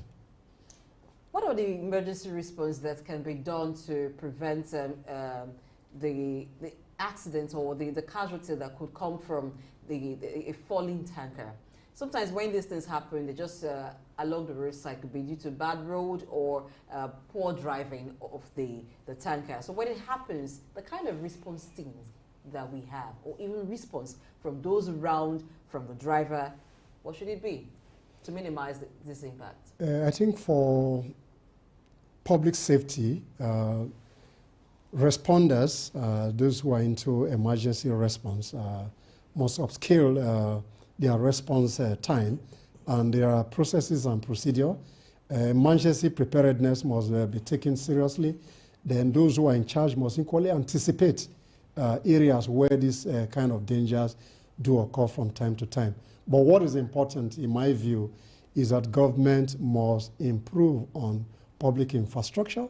Then emergency response people must be trained further to respond to emergencies as quickly as possible. The Nigerians should be educated that these dangers are not placed to go and harvest what you might consider a cheap source of energy, and at the end of the day, you are endangering your life and endangering the life of other people. So that education must be very critical in terms of trying to see how people respond to public safety. I like your take on the time of intervention, the response time by emergency handlers when it happens. But this speaks to the poverty of the mind. Because one excuse people give is that it is poverty that will make you go and scoop fuel when a tanker falls. But you mentioned, was it you that mentioned fuel harvesting? You only harvest where you sow. Now, you are harvesting fuel where you did not sow in the first place. That speaks to something deeper than just government. Okay, it is greed. It is greed. That's where I'm going. How do we appeal to the sense of not being greedy in people? We live in a world where we should place some value on our lives. You just want to take from where you did not sow. Thank you, Ayo. I think what is essential in my view, again, is that I only see it from the point of view of greed. I just see it from the point of view of that the public space is, in terms of safety, is not properly managed. Once an accident occurs in some other clime, what is important is to condone those places off and put all restrictive measures that will safeguard the safety of people. So yes, from that perspective, yes, it may be right that people want quick wins in terms of how they can get some fuel to power their generator, and at the end of the day, they endanger their life, and the value they are trying to get, they don't even survive to get that value. So yes, to one extent, yes, maybe poverty of the mind, what a particular author called the scarcity mentality, where people are always rushing to get freebie. So the point is that government must put safety mechanism in place. Even once those accidents occur, those places should be condoned off for people to contact those places, so that we secure the lives of citizens. So it's important that government must up its game in terms of public enlightenment to say these are danger zones. Then education manual should be printed, put in public places to educate people on the danger of harvesting fuels occasioned by accident. When you educate people, it is still up to them whether they want to use the education that they've received to make decisions that are beneficial to them. So when government has done enough to sensitize, to educate people about the harm that could result from fuel scooping, are there legal consequences that should follow if people are caught scooping fuel? How will you be doing any legal consequences where people they are dead from those? I think what the government need to do is to educate even those people that are first responder to make sure that they do their work appropriately to avoid the death of people. So in terms of the legal framework for safety, I'm thinking that even those who are first responder, who are not even able to respond to public safety, should be the one that the law should actually deal with, in my personal view. So, but I think what is important is that those in charge of urban planning, urban processes, must find a way to respond to crisis appropriately, timing, and a crisis communication mechanism must be put in place for various departments to be able to respond to issues appropriately to avoid death in our space. Okay, while we look at, because we seem to tie a lot to the neck of governments. Government is to do this, government is to do that. What happens to the community where we live? Because that is where education starts from the home and to the community. What roles can communities, play in ensuring that we avert these avoidable disasters? Of course, when you know that, okay, there's a falling tanker in your area, and you are aware that CDA leaders or some other people will not allow you to go there and scope, I think it goes a long way in preventing disaster. What role should community play? Yes, I think the government, as a facilitator, has the role to cascade those processes to the local government or local councils so that the local council themselves need to put those things in place in terms of education on how to talk to citizens and pass them through community development association. The local government actually have community development unit that is saddled with the responsibility for managing information. So I talk about a complete crisis communication plan that should come from the local government to the state and to the national level. And those who are into emergencies from time to time need to educate people on the danger of trying to see where there's an accident place and trying to harvest for quick win. So that education is very essential. So it's a holistic approach from a policy perspective, from the community to the local council. The municipal people must take cognizance of the danger within their community, and they must call government to always fix bad spots on the road, therefore to prevent those accidents so that people don't even go to those environments in the first place. People do not only scoop fuel from falling tankers. Sometimes people vandalize pipelines. Yes. And even when they are not the ones who vandalize the pipelines, if they know that pipelines along certain routes have been vandalized, they go there to scoop fuel. If there is no market to sell an item, would you have the demand? Would you have people trying to get a demand to sell? The existence of black markets for fuel, what role is it playing in encouraging scooping of fuel? I think in any society, you have counterfeiting. That's the general terminology I would like to use to draw that. What is important here is that who are those doing the surveillance of those pipelines? Those are the key questions that we need to address. So again, you have the Civil Defense Corps that has been charged with the responsibility of protecting those public infrastructure. So what they need to do is to up their game. But then, if you are caught in that, that becomes an act of vandalism. Then the weight of the law should fall on those people caught in those processes.